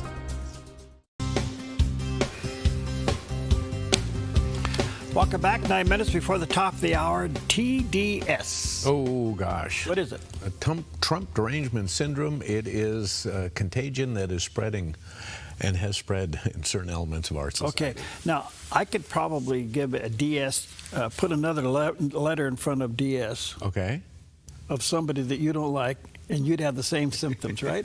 Yeah, and I can fill in that blank right now, yeah. So I just want people to know that, yeah, for the most part, it's TDS. Yeah. But you could take a person you don't like and put their last name initial there, and you suffer with the same feelings. Yeah, I think so. But anyway, TDS being what it is, and how the press has influenced people against the president seems to be falling apart, at least. It looks like it's not sticking, you know, even though it's loud. So I asked that of John O'Connor, former federal prosecutor, who's well known. John's quite a guy, and he always gives us time. Anyway, I said, what do you think about that? And here's what he had to say. This is the battle of our ages, because you have people on one side of the aisle who are ideologically driven. And therefore, when you have somebody like Trump, who not only thinks differently, that's what drives them up a wall. And they're not so comfortable in their beliefs that they can debate it. If you are a socialist or a progressive, remember the worst thing that can happen is to have skeptics around you, because socialism and progressivism is not rooted in debate or discussion. Our system in America is based on debate and discussion. Enlightened, liberal republics like ours, when I say liberal, freedom, demands discussion, as John Stuart Mill said, demands argument, demands skepticism, protects diverse thought. Socialist countries don't say, oh, it's okay to be anti-socialist. You can't do that. And you can't contradict the prevailing wisdom. So you have these two different philosophies, and this whole idea of progressivism is really very much counter to our entire system of government. So when you have somebody like Trump comes along who literally punches these folks in the nose and said, look, you folks are stupid. You know, I mean, Trump's really starting a debate. They don't want to debate. And that's really the real problem today. And where this is going, I don't know. I mean, this is why I tried to write things and talk to smart people like you and talk about this to try to get this discussion going. We have a part of our society that is illiberal. You will find that most conservatives don't have any problem with somebody else having different views. The problem is when someone tries to enforce those or have a cancel culture or deprogram you. Let's be able to go to the University of California and have a debate. Let's not have people throw rocks at you and shut down the debate. And that's the real, I see that as the real battle in our society between those who want to have discussion and debate and have a liberal, free-thinking society where people can get together and determine who's right, who's wrong, and so forth, as opposed to an enforced orthodoxy. Well, the last time they took it to the campus for a debate, they put a bullet through his neck. Absolutely. I was thinking the exact same thing. And I talked to John about that, and that's the problem. They don't want to debate. Right. They want to overpower you. Yep. And until we get that in our brain, in the meantime, one thing they do very, very well is blaming you for what they do. Mm-hmm. Now, when you have a guy like Alan Dershowitz, who's a smart guy, Mm-hmm. who was 70 years being a Democrat, realized now that his party's turned into this evil machine. Right.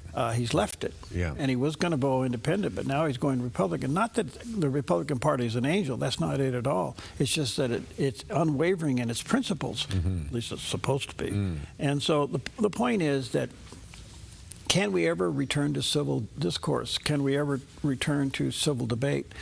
And when they're shooting young men and killing them in front of people, right. Do you realize, it's just stunning to me that we've already forgot Charlie Kirk's assassination. Absolutely. And let's not forget how Charlie Kirk's assassination was handled by the left, because they disagree with what he said. Yeah. So for some reason it was somehow justified. So yeah, this is crazy. It is. Yeah. All right, so much for all that stuff. Enjoy the beautiful weather out there. Take with you Hebrews 2:18. For in that he himself has suffered, being tempted, he is able to aid those who are tempted. I don't know what you're facing today. You're probably tempted to do something that you know is wrong. Don't do it. Mm-hmm. Simple as that. Mm-hmm. Say no to the temptation. All right, stick around. We're going down to the river, down to the river, down to the river. Mom makes everything a little better. This Mother's Day, let her know. At Grange Co-op, we've got beautiful 10-inch hanging baskets for just $29.99. Jumbo annual packs are $5 each when you buy 2 or more, and select denim is 40% off. Plus, join us for our free Paint-A-Pot event Saturday, May 9th from 10 to 2. Find more deals at GrangeCoop.com or just scan the QR code. Grange Co-op, your Mother's Day destination, now through May 10th.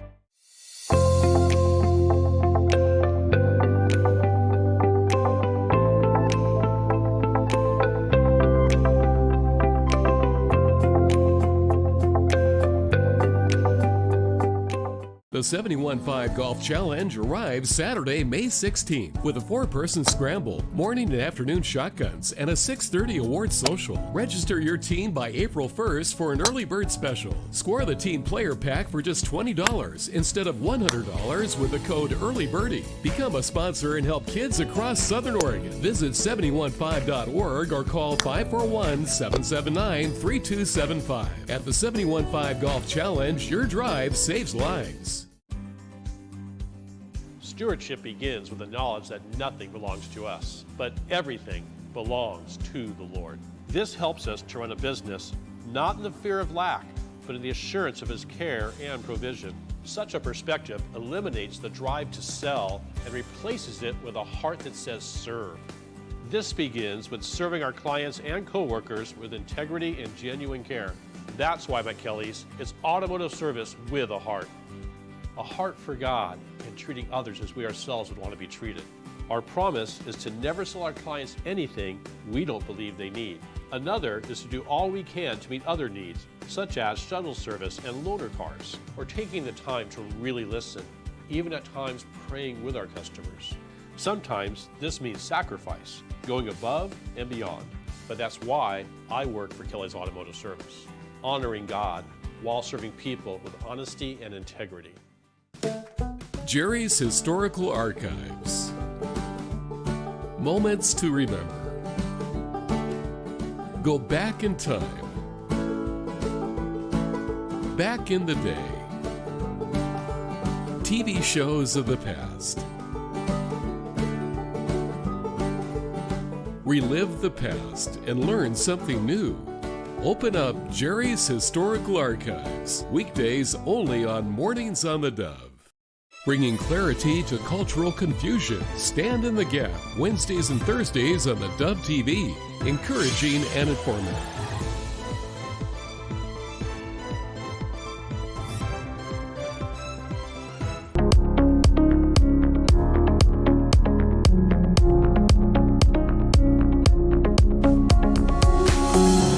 Welcome to Focus Today. I'm your host, Perry Atkinson, and always a delight when we have time to sit down with Joshua Phillips. He is an award-winning investigative journalist and senior investigative reporter with Epoch Times, where he's also hosts the Epoch television program Crossroads. His reporting focuses on the national security, China, and global politics and political affairs. And he has become widely recognized for his earlier work investigating into the origins of COVID-19 and the Wuhan laboratory in China, and of which we want to talk to him a little bit more about that today. A couple of places. The website is epochtimes.com, and of course that's quite popular, a lot of information there. And you can find his show on YouTube, handle at Crossroads with Joshua Phillips. And there is, that's where you go for the podcast. Joshua, good to see you again, friend. How are you? Yeah, doing well, and it's always a pleasure being here. Thank you. Thank you for your time. We value it greatly. All right, COVID's back in the news a little bit again. Some of it surrounding the debates of its origin and its side effects now from all of that. What's your overall view of the impact of COVID today? Well, COVID kind of remade the whole world. In some ways, COVID was a wake-up call for a lot of people when they realized the whole narrative of trust the science, trust the experts, is not always the best thing to follow. We found there was a lot of false information. We found there were a lot of cover-ups. And now we even see at least one guy right next to Anthony Fauci facing criminal charges for allegedly covering up the origins of COVID-19 and also misleading the public, allegedly, again, innocent until proven guilty, but misleading the public allegedly in terms of what they actually believed was the origin. This goes back to the Proximal Origins paper where they wrote that the lab leak origin was unlikely. They said natural origin.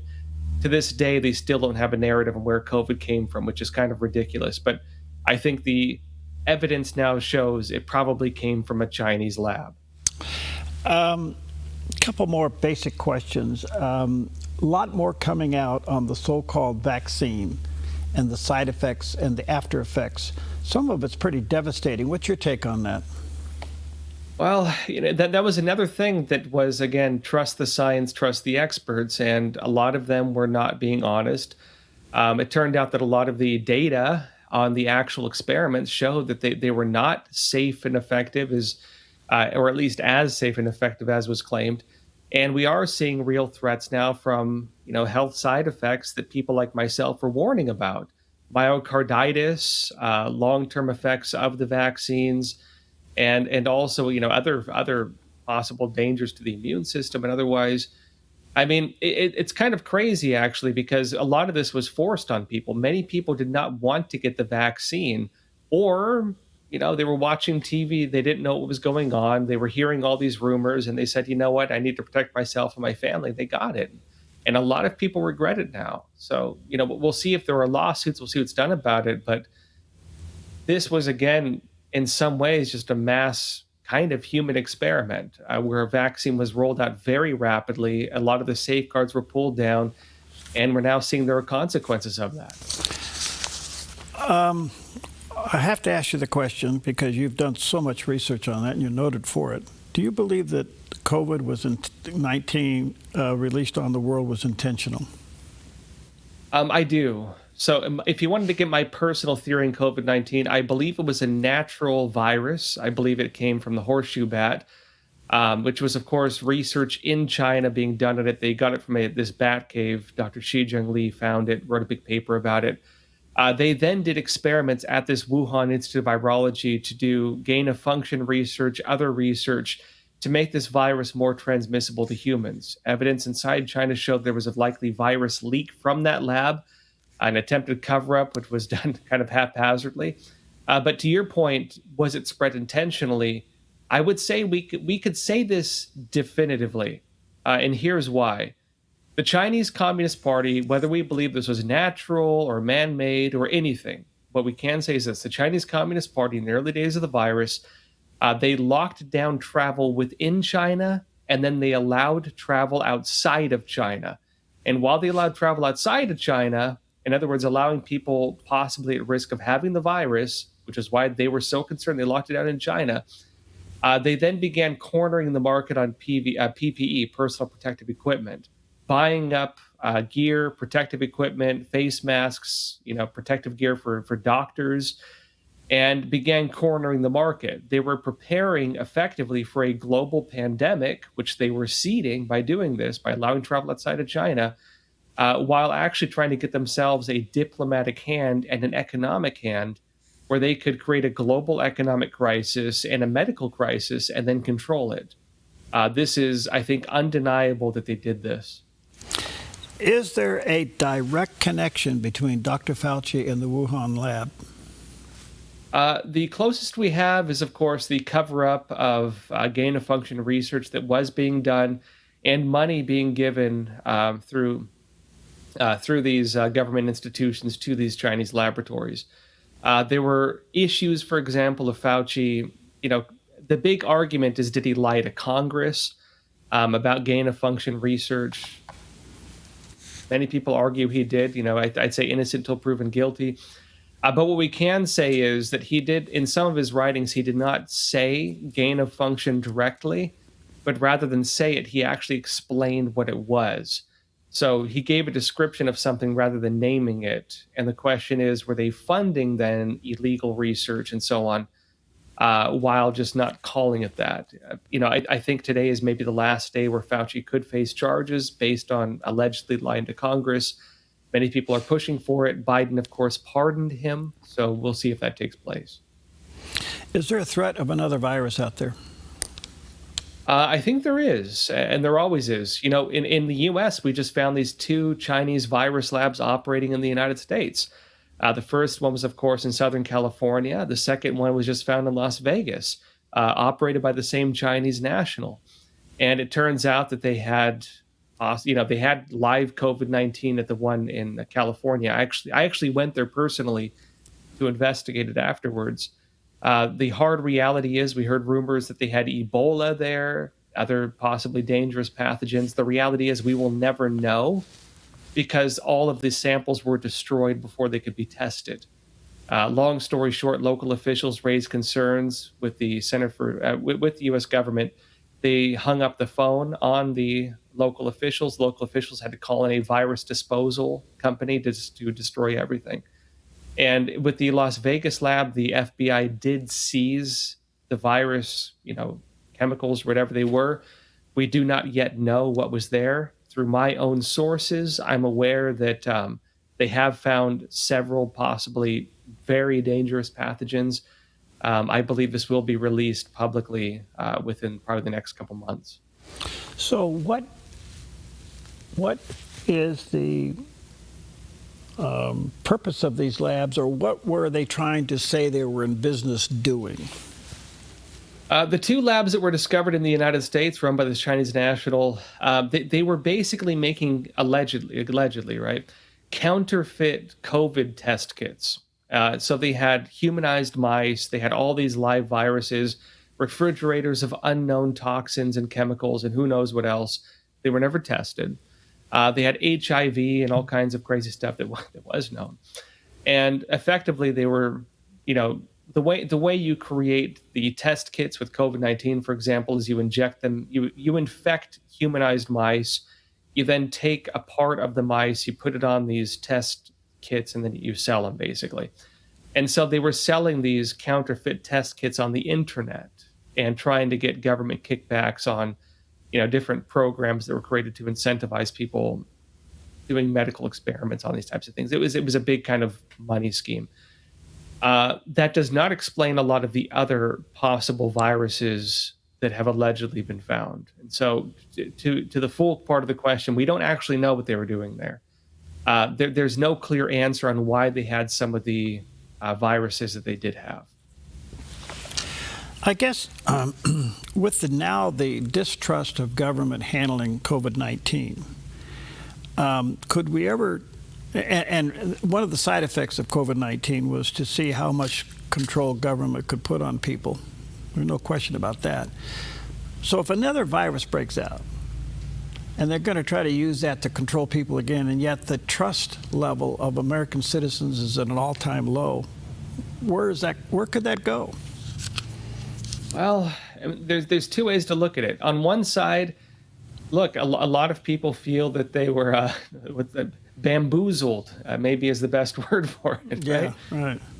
A lot of people thought that they believed the narratives. I think the big wake-up call for myself was during the COVID-19 outbreak, when everybody was told to, isolate, lock yourself in your house, and then they allowed mass protests for Black Lives Matter. In New York City, where I was, living at the time, we were told this was massive, stay in your house, one person at a time, only a few people allowed in grocery stores. You had to wait in huge lines. It was terrible. And then if you wanted to go and riot on the streets and burn down buildings, you were somehow allowed to do that, doing mass gatherings. And we witnessed issue like that over and over again. That there were exceptions made. Churches were closed, but strip clubs were open. Churches were closed, but marijuana dispensaries were open. Weird things like this. And then we find that the efficacy of the vaccine was not what they said it was, and they kept changing the narrative on it. And then the narrative came out, just trust the science, and science changes, but trust it regardless. On one side, I think people have become extremely suspicious of any kind of order like this. On the other side, there is a concern that if there was something that necessitated this, well, we're in a boy who cried wolf situation now, where if something real does happen and something massive does happen, people are not going to believe it. And so restrictions like that, I don't think will ever be possible again, for better or for worse. But there is a side effect to this, Joshua, and we were a victim of it. The thought police were alive and well during all of this. When COVID first broke out, we were interviewing all kinds of people like yourself. We were interviewing doctors and things, and they were coming out with all the things that were certainly giving the idea that this thing had a lot of problems and the way we were handling it wasn't real. And then we were kicked off of YouTube, and they took 15,000 of our videos with them.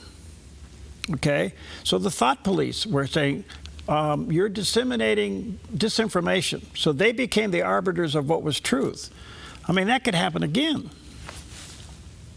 That was one of the bigger parts of this campaign that not a lot of people talk about, unless you were, folks like yourself or myself who work in the news.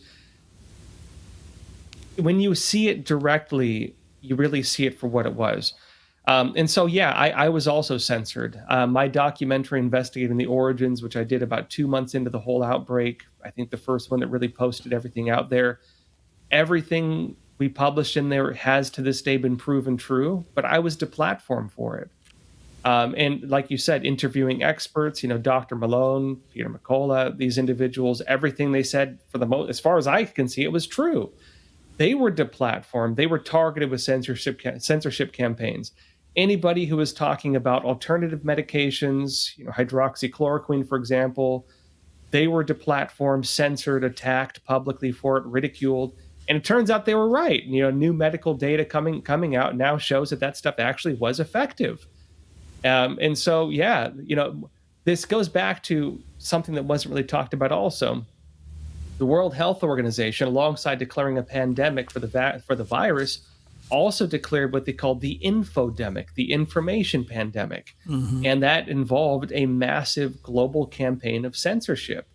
I don't think that should ever be allowed to happen again. And I think the way we saw, the quote unquote experts end up getting a lot of things false. When you make it so we cannot debate and we cannot have real discussions, and you narrow the scope, and it turns out the people you're platforming are the ones who end up getting it wrong, and the people who got to platform got it right, you're going to just sow mass distrust. So hopefully that never happens again. Well, on the communication side, we're fighting some of the mergers of these huge corporations in broadcasting, going from the 39% rule to where all of a sudden a merger of two companies could have over 70% control of content in television. You kind of go, well, wait a minute, where are these people coming from socially? If they don't like you and your views, they censor you, and they can control the narrative.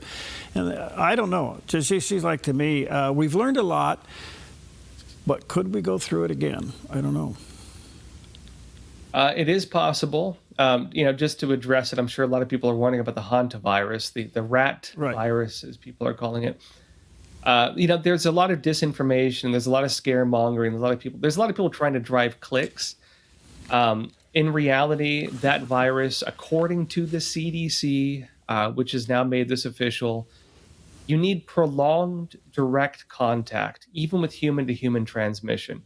It is not something that's going to result in a pandemic. There's a lot of scaremongering. It's not going to do it. It doesn't have the capability for it.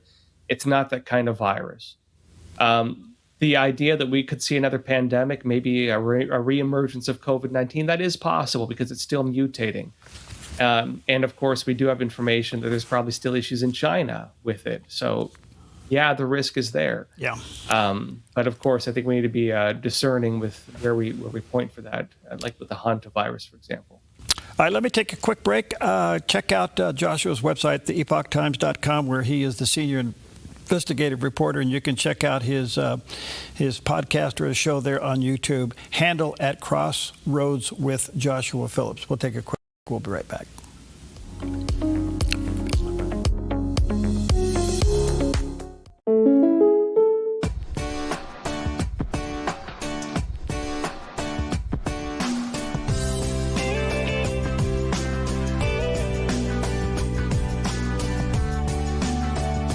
Combining your home and auto insurance could save you time and money. And who doesn't like that? When you want surprisingly great rates on auto, home, and life, call State Farm agent Rory Wold in Medford today. Like a good neighbor, State Farm is there. Well, welcome to Focus Today. I'm your host, Perry Atkinson, and so timely to have back with us somebody I so appreciate and respect. Ken LaCourt's with us today, former executive with Fox News. Dr. Erwin Lutzer, he's the pastor emeritus of the Moody Church in Chicago. Dr. George Barna, director of research at the Cultural Research Center there at Arizona Christian University. Today, Dr. Jerome Corsi.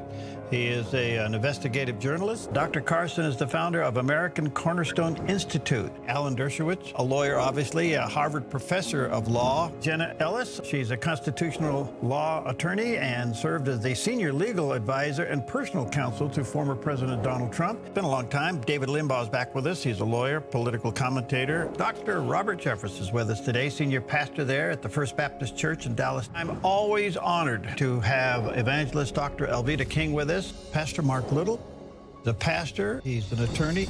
Peter Navarro, he is a former White House official in the Trump administration. Mr. Manafort, good to see you, friend. How are you today?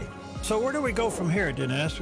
You obviously put together some very compelling evidence. Alan Parker Jr. is back with us. He's the president of the Justice Foundation. Thank you. You're a great interviewer. You really asked me the right questions. Dr. Carson, again, thank you for your time. We value it greatly. God bless you, friend. Stay in the fight. Thank you for what you're doing. For more Focus Today episodes and podcasts, go to theDove.us.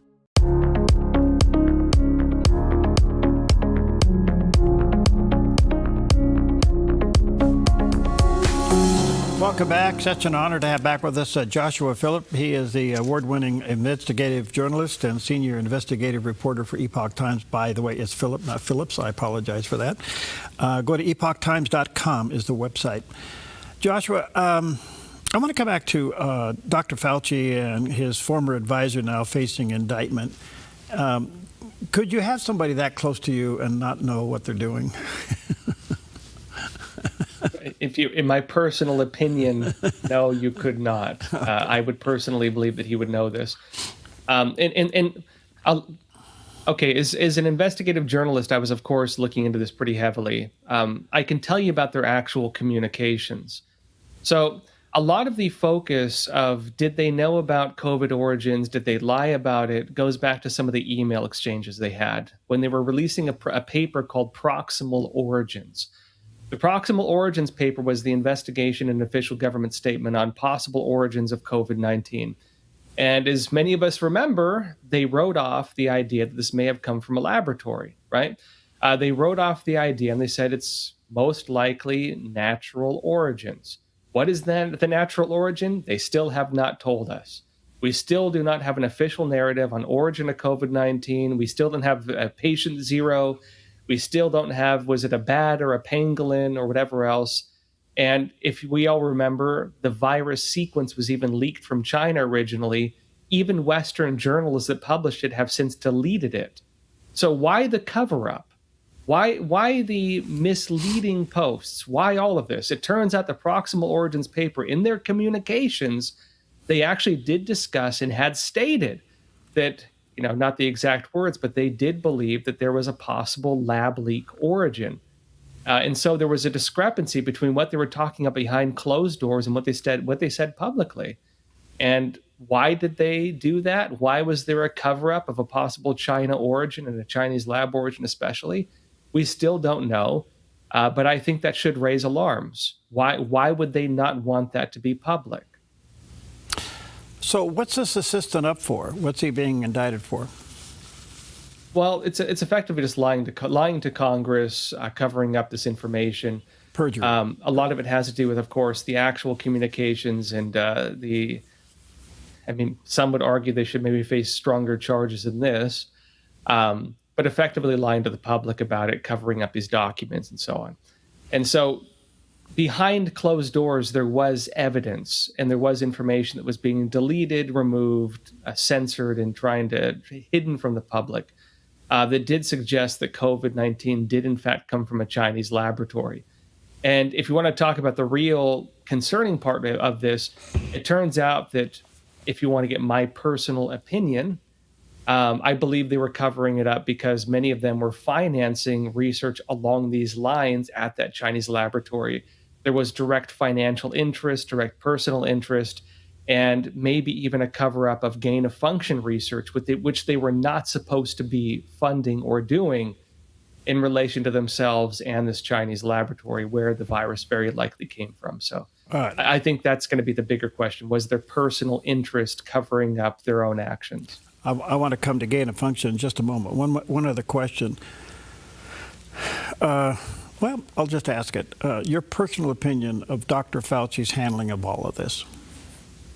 Again, so just my personal opinion, but I do think that he was not very honest publicly, and I could say this in meaning that he was not very honest about gain-of-function research, the research that was being funded through his office, including through proxies in China. There was roundabout issues with this. I think the program of cover-up, lying about the efficacy of the vaccines probably put a lot of people in danger.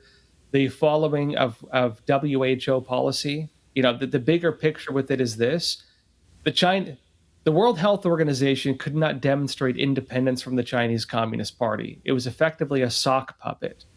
The Trump administration even severed ties with the WHO because the WHO could not demonstrate independence from China. Mm-hmm. The World Health Organization was the one recommending global economic shutdown, lockdowns, vaccine mandates, mass censorship campaigns. Again, the infodemic, this was public at the time. And while they were doing this, the Chinese Communist Party was using this politically and economically. So there's a question of, was the CCP using COVID-19 through its puppets at the World Health Organization to manufacture a global financial crisis and possibly to seed this virus globally? And then you had, the offices of our own government with Fauci at the head of it, basically following the recommendations of the WHO, working with them on those narratives. I do think this needs to be investigated more heavily, maybe by the U.S. government, maybe by the FBI. Because I would actually wonder, were there China ties with this? Interesting. In the meantime, it looks like we pulled our funding from the WHO. You know, I don't know if it survives or not. We'll have to wait and see. I want to come back to gain of function, which is so interesting, gain of function research. It seems like the hawk in the Senate was Senator Rand Paul going after Fauci on this very issue. Was he right in going after it? And what is the purpose of gain of function research? So gain of function research is effectively where you take an existing virus and you add a function to it, as the name suggests. And oftentimes that function means making the virus so it is more transmissible, making it more dangerous, making it human to human transmissible. This is one of the reasons, for example, why you have humanized mice, mice with lungs that are more human-like, so that you can create a virus that can infect humans, transmit between humans, but you're using mice or rats to do it. This has a lot of uses when it comes to vaccines, when it comes to medical research of maybe taking a virus that could possibly result in something that could infect humans in the future and trying to get ahead of the curve on medical research. The problem is gain of function research, while even the Trump administration during the first term did believe that it was medically necessary to an extent, is so dangerous and so possibly detrimental to human life, because it effectively is exactly the way that bioweapons research works, that there are restrictions on it. It is not entirely banned, but there are heavy, heavy restrictions on it. And what we saw, and the big concern, during COVID, is that effectively U.S. government and medical researchers were trying to bypass American laws and restrictions by going to China, where they don't have as much red tape. They can do dangerous, risky virus research, things that could be detrimental to humankind, and finance it and run it there and not have to deal with the safeguards that are in place here. Interesting. At the end of the day, the vaccine did not prevent COVID, right? Well, and the funny thing is they even, I believe they knew this, because what did we see? Does anybody remember when the government changed the definition of immunity or being vaccinated, right? Because a vaccine originally was to give you some type of immunity. They removed that and changed it to like resistance, or to have a type of medically induced what do they say? An immune reaction. So you're not immune, but it triggered an immune reaction, meaning if a shot, we can't even call it a vaccine in the traditional sense. If a shot is injected into you and it causes your body to have an immune response, which obviously it would, they can call it a vaccine. And they can say you're vaccinated. Are you protected from future infection? No, that's no longer part of the definition. Okay. But they had to change the definition to even call these things vaccines. So extremely concerning stuff. So have we weakened, if not destroyed, our normal procedure in bringing a vaccine to market? Well, unless they roll back the definition of what it means to be vaccinated, then yes. Because, we would like to believe that the purpose of a vaccine and the definition of a vaccine is that it gives you, it rather than have an immune response, it gives you immunity, at least to a degree, from being infected. If a vaccine no longer provides immunity, then what's the purpose of having them other than pumping money into the big pharma companies?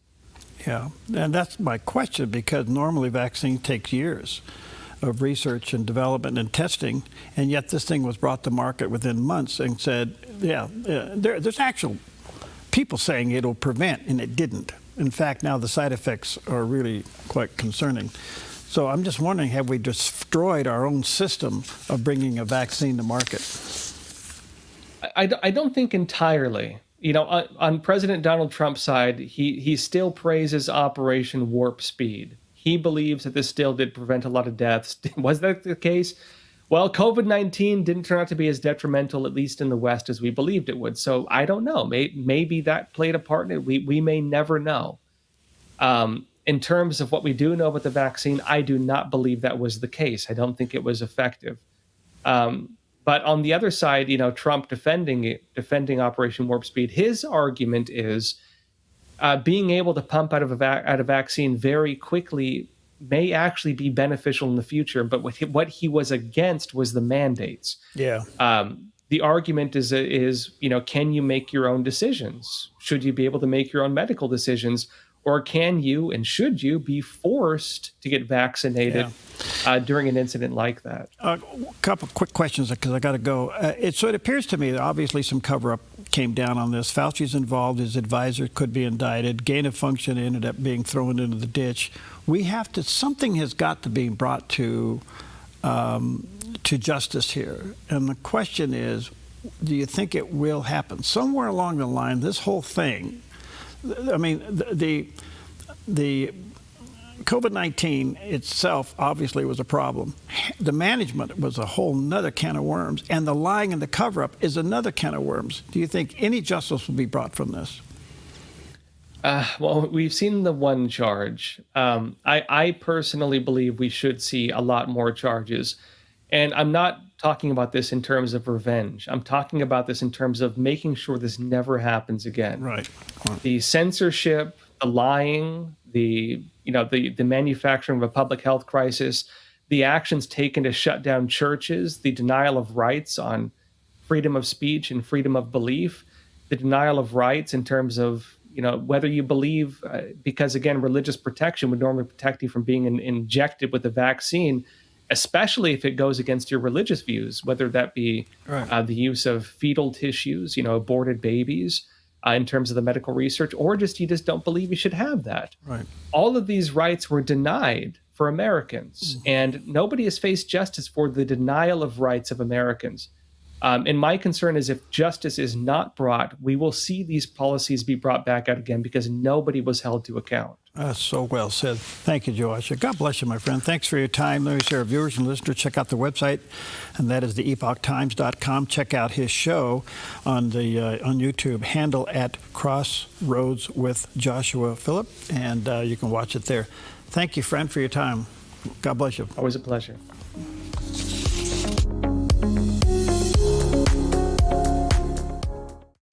Being in business is challenging. At Network in Action Southern Oregon, we're all about real connection and real growth. We value your time with once-a-month meetings and believe in transformational relationships rather than transactional ones. We have 3 groups in the Valley, a Christian group, a Medford group, and a Grants Pass group, all filled with amazing local professionals. Network in Action Southern Oregon, so much more than just networking. Find out more at sonetworking.com.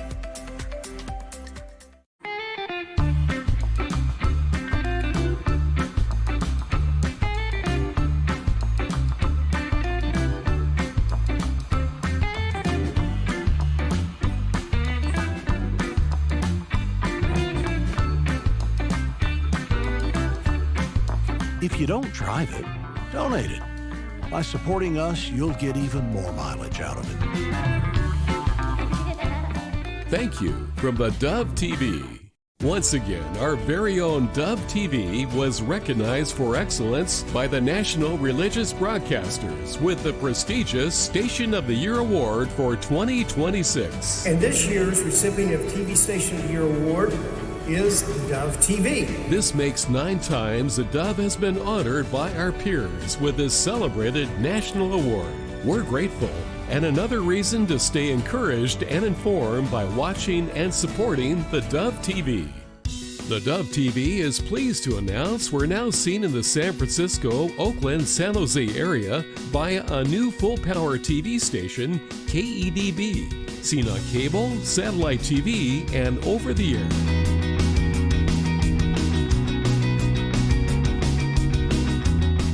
The Dove TV, encouraging and informative for San Francisco, Oakland, and the San Jose area on new full-power KEDB TV.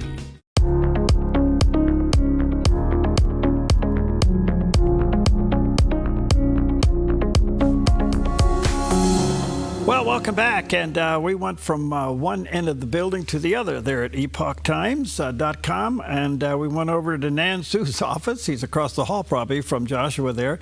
He's also a senior investigative reporter for Epoch Times with an eye on the focus on China. and especially China politics and government deception. He was born and raised in China, and he came to the United States in 1989. His personal story is fascinating. And again, the website is theepochtimes.com. Nan, good to see you again. How are you, friend? Pretty good. Thank you, Perry, for having me again. You bet. All right, the president is heading over to meet with Xi. What's your take?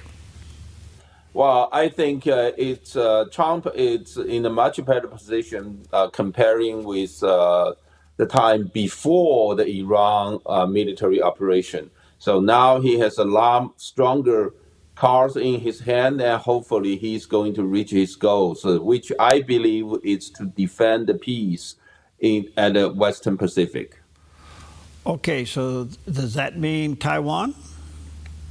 Yes. Well, think about this. We want to protect Taiwan and our supply chain of semiconductor chips, while China want to support Iran and China want oil. And so that's the boundary and the baseline is set for this summit, basically. And then with this being said, I think if you compare us before the Iran war and then what we are today, I think Trump is in a much better position. And with this boundary being set, then we can talk about a lot more things, such as China need American oil now, and then we need the Western world need rare earths from China, and also, of course, we want China to buy more American farm products like beef and beans, and also maybe Boeing airplanes. And China want a little more of our technological products. So those things can be figured out. But I don't. Besides more of the trading that we can talk about, I think. The current situation, I don't think, I don't expect a lot more. Okay, there's a lot here. Let me unpack it a little bit. How does the president handle the situation with China as it relates to oil from Iran? I think it's great because now China used to buy the 90% of the export oil from Iran, and it's very cheap, and also from Venezuela. It's a cheap source of oil for China, and China is not an energy independent country. 70% of its oil and gas need to import it from outside. They need to buy from anywhere but inside of China. So they have been purchasing the oil from Russia and Venezuela, which is gone now. And China, half of the total oil consumption of China are from Middle East. So now they cannot get anything from the Middle East without the Strait of Hormuz being open. And also, this Iran will totally change the geopolitical landscape in the Middle East. So besides Iran, so everybody else is on the U.S. side now. So we have all these GC nations, except Iran, they're all now this very strong ally, depending on their security-wise, they are depending on the United States. So therefore, and we have this blockade going on in the Middle East. So therefore, we are in a much stronger hand comparing, in February before this war started. So now think about this. I'm still believing we are in the most dangerous time window that we could have a war at the Western Pacific between 2026 and 2030. Now, if we can defend the peace during this time window and between 2030 and 2035, the level of danger that's going to have a war at the Western Pacific will a lot lower. And then after 2035, I think we just only need to maintain the peace. So, but now it's the crucial time. So the way that Trump really, holds oil as a main energy source right now, to really, I think he's really getting ahead of the game to protect Taiwan and keep the peace at Taiwan Strait and Western Pacific. Okay, so is it true that China has large storage of oil? Yes, probably less 3.5 months, I would say. Okay. That's their strategic oil reserve, about 3.5 months. Now, think about this. If you're counting on the time from the beginning when this blockade started, and to now, it's about like months already. Okay. And, is it right? But keep in mind, we have been allowing China to buy American oil. They are buying American oil now. Right, that was my next question. Are they buying oil directly from us now? Yes. Well, that really puts us in the driver's seat. Yes. Okay, so how does this situation slow China's ambition down for going after Taiwan? Well, it's slowing down the ambition greatly, dramatically, I would say.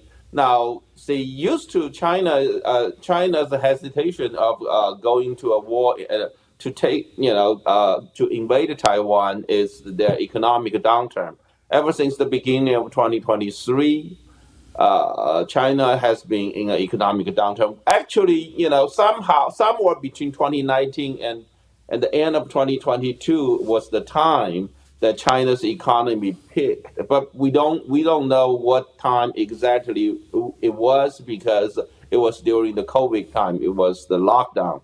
Now, but however, we have seen that the China's economy really start going downturn from the beginning of 2023. Now, China's economy has been in the last couple years, at least the last couple years, depending how you analyze their data, that's in a deflation. So now their jobless rate it's sky high. They have about 13 million college graduates now every year, pretty much, but less than 20% of the college graduate can find a job. So that's how serious the situation is being. So what the main challenge facing Xi Jinping is, there are two main challenges. Number one is their jobless rate and their economy. And number two, the priority right now for Xi Jinping is to continue his fourth term in 2027, October of 2027, or no, maybe November. That pretty much at the end of next year, they are going to have the 21st the National CCP conference. Then that will be the time Xi Jinping, if they will decide if Xi Jinping can continue into his fourth term. So this is the two priority for Xi Jinping. Now, just one more headache add to Xi Jinping. That's the supply chain of their oil and gas. Wow. All right, let me take a quick break. I got some more questions, and I want to ask it on the other side where you have more time to answer it. Go to epochtimes.com. That is Nansu's place. So Joshua Phillip, we just had on. These gentlemen are doing an excellent job. We'll be right back. Buying or selling a home can be stressful. It's one of the biggest decisions you'll make in your lifetime. That's why it's important to work with someone you trust, someone who has the right experience and knowledge of the market. Hi, we're Patrick and Paulina Leiser with Leiser Real Estate Group. And whether you're looking to buy or sell a home, our mission is to take the stress out of the transaction and make it as seamless and rewarding as possible. Contact us today. We look forward to working with you. When life feels heavy, your body feels it, your mind feels it. That is why I created Organic Elements Wellness Spa, a place where wellness is not a luxury, it's a way of life. Step into our wellness lounge with a Himalayan salt room, infrared sauna, steam room, and invigorating cold plunge. Restore your nervous system, detox your body, and clear your mind. Then experience customized massage advanced skin therapies, and result-driven facials, all designed to help you look as good as you feel. There's nothing else like this in Southern Oregon. This is your space to heal, to reset, to glow. Call today to book your private wellness party for up to 15 guests or surprise someone special with a gift certificate. Visit Organic Elements Wellness Spa on East Main Street in Medford. Book online at organicelementspa.com. Wellness is wholeness. Voted best of Southern Oregon. Have you seen Mornings on the Dove? Welcome to Mornings on the Dove. Everybody take a big breath. North Korea and South Korea were trying to warm relations. Well, it ended up a little too hot, I guess. This guy is over the top. They said it's one of the most advanced fighter aircraft in the world. Jesus willed that his own executioners keep on living, and that's astounding. What mercy. Wake up to information. Mornings on the Dove, weekdays.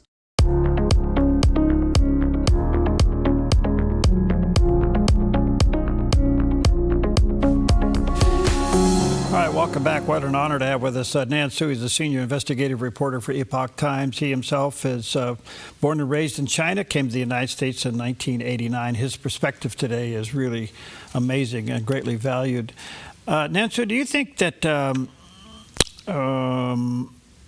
if Iran continues to fight against what's happening in Iran, in other words, continue to funnel things to Iran, that it could escalate into a problem with our relationship with China?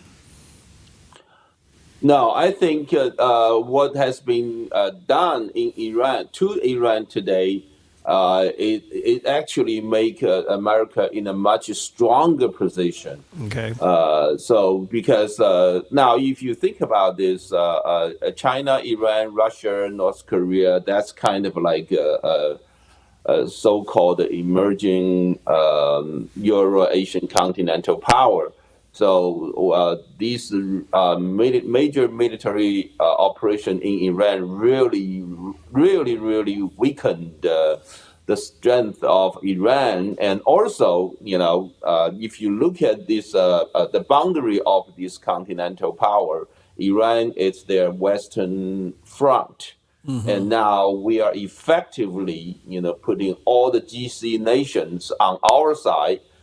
Think about that. In the past 10 years of, maybe 20 years, even longer, China has been really trying to, put a hand into the Middle East, trying to, work using their economic advantage to lure Saudi and UAE or many other Middle East countries, so that they will have stronger boundaries.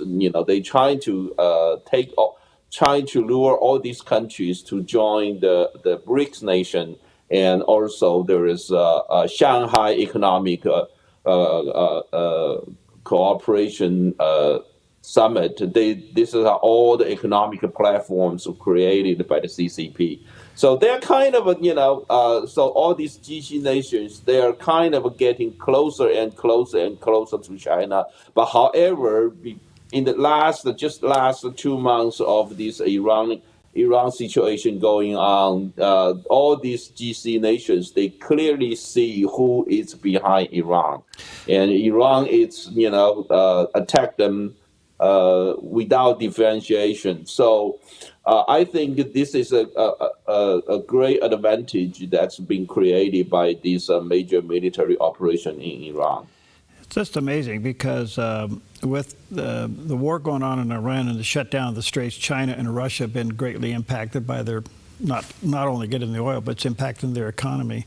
But the loose cannon here seems to be North Korea. They're developing nukes at an amazing rate. What do we do with that one? Well, I think it's continued to show strength of American power, and that's one thing. And we have a very strong ally. Oh, thank God we have Takaichi, the newly elected Japanese Prime Minister last October. Mm-hmm. She's very strong to defend Taiwan. She's proactive to improve the relation between Japan and South Korea. Now we do have the situation. South Korea government more or less like a flip flop on both, trying to take advantage on both sides. Kind of a continuation of the global economy, that kind of era. So they want to depending on the United States for the security, while they want to depending more and more on China for their economy, which it can be seen as a weakness. But however, as long as we try to, we have a lot of a deep relation with South Korea historically, and as long as we can win the peace, keep the peace in the Western Pacific, so we can win the time. This is the final goal for Donald Trump. Will win the he will need to win the time for America to become great again. All these policies will not take any effect without the time. The president said over the weekend that we, the United States, will go in and get the enriched uranium from Iran. If that is accomplished, and I don't see why we would not do that at this stage, we have to get control of everything nuclear in Iran, which means the regime would be done. And that leaves Iran basically neutered, not only from nuclear warfare, but hopefully the citizens will rise and take over. But what ends up with the strait, the oil pipeline to the world? Who controls the strait when it's all done? Well, of course, the strait will be open. That's for sure, because time is also crucial. We just done talking about the long-term goal, but short-term goal, we need to get a Strait of Hormuz open, because we just don't have the enough oil supply for the entire world. The world still need the Middle East oil.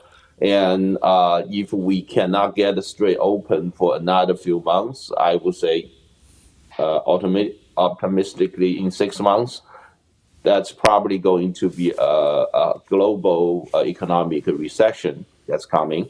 So we need to get that done. And then, of course, we need to take care of to effectively end the nuclear program in Iran. The whole world, not just the United States, we just not afford to let Iran to have a nuclear program. That's for sure. So now the timing wise, how I think, it really depending on Trump administration to decide within the next 6 months time, when is going to be the best time to accomplish all this. Back to Xi Jinping, do you think he survives in 4 years? We don't know, right? We don't know, but I don't see any reason he is not going to continue into his fourth term now. So he is in a very strong position right now, and he pretty much have total control of the top leadership circle in the CCP, unless he's going to be sick or something. It was just like another stroke or die or whatever. I effectively don't see any reason that he's not going to continue into his fourth term in October or November of 2027. What's his long-term ambition? Well, he basically projected that the United States is in a terminal decline. That's his judgment, and this is just a big slogan, but I think practically, China, they are done. China's economy just cannot continue to grow without the international market. So they want a much bigger piece of the global market. But however, the way that they deal with the international society, each and every country, the way it's very coercive.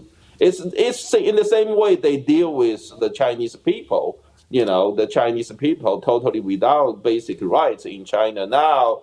the way they deal with their own people, it's the way they deal with every nation in the world. So that just cannot be continued, and we need to stop them. And now that basically comes, that will drive to the result that is a fatal collision with the United States. So because they want to use their way to deal with this global situation, and United States currently is the leader of the world, or at least the leader of the free world. Mm-hmm. Okay, I'm going to run out of time. So what do you think the president wants out of this meeting? What do you think he walks away with? I think as long as he can keep the peace at the Western Pacific, that's going to be a great achievement. I think he's probably going to invite Xi Jinping come to United States. So this is the it's the time. Mm-hmm. He needs to have a time so all his policy of making America great again to take, to become effective, right? So if the war that's going to break out tomorrow at the Western Pacific, then we are going to totally change. He's going to need to go totally change his agenda. He doesn't have time to make America great again. We need to have time so that the manufacturer will come back to the United States, so that the middle class will be strengthened, and so this is all take time. In spite of the fact that China is really feeling the squeeze and their oil reserves are draining by the day, can they still be trusted? No, we can never trust China. CCP, it's the biggest threat to the global peace and humanity in the entire human history. I have definitely no doubt about that. Okay, so all of this has to be handled with kid gloves. Do you think, on another subject real quick, do you think we completely finished the job in Iran? No, we don't. I think, although I think Trump has done a tremendous and great job in the past 2 months with the excellency of U.S. military, but I think there was one thing that Trump administration really underestimated, which is the level of brutality of this regime to their own society and their own people. So I think that the economic blockade needs a long time to become effective. Just look at Cuba, and Iran is the size of Iran is 15 times of Cuba, and also Iran can get their some sort of supply through Caspian Sea from Russia and also from railroad from China. So it's the economic blockade is going to take a very long time. I don't know how long it is, and depending on if this freedom project will actually become successful. This is just one part of it, economic part of it, but we still have Iran's nuclear program that need to be ended. Nansu, thank you. We're always honored when we have time to be with you. Thank you, my friend. God bless you and you guys, all the work you do over there at Epoch Times. Let's stay connected. Look forward to many more visits. Thank you, my friend. Thank you. Thank you.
Applegate River Golf and RV Resort, a pristine 9-hole course alongside the Applegate River. Their clubhouse offers a golf simulator experience. The RV resort is adjacent to the golf course with convenient pull-through parking. Applegate River Golf and RV Resort. Information at applegaterv.com. Over time, every wall tells a story, but sometimes those stories need a fresh start. At Chris Silva Painting, we specialize in transforming indoor spaces, whether it's your family home or your business workspace. With premium paints, flexible scheduling, and expert attention to detail, we make the process simple and stress-free so you can focus on what matters most, living and working in a space you love. From bold new colors to subtle tones of sophistication, let Chris Silva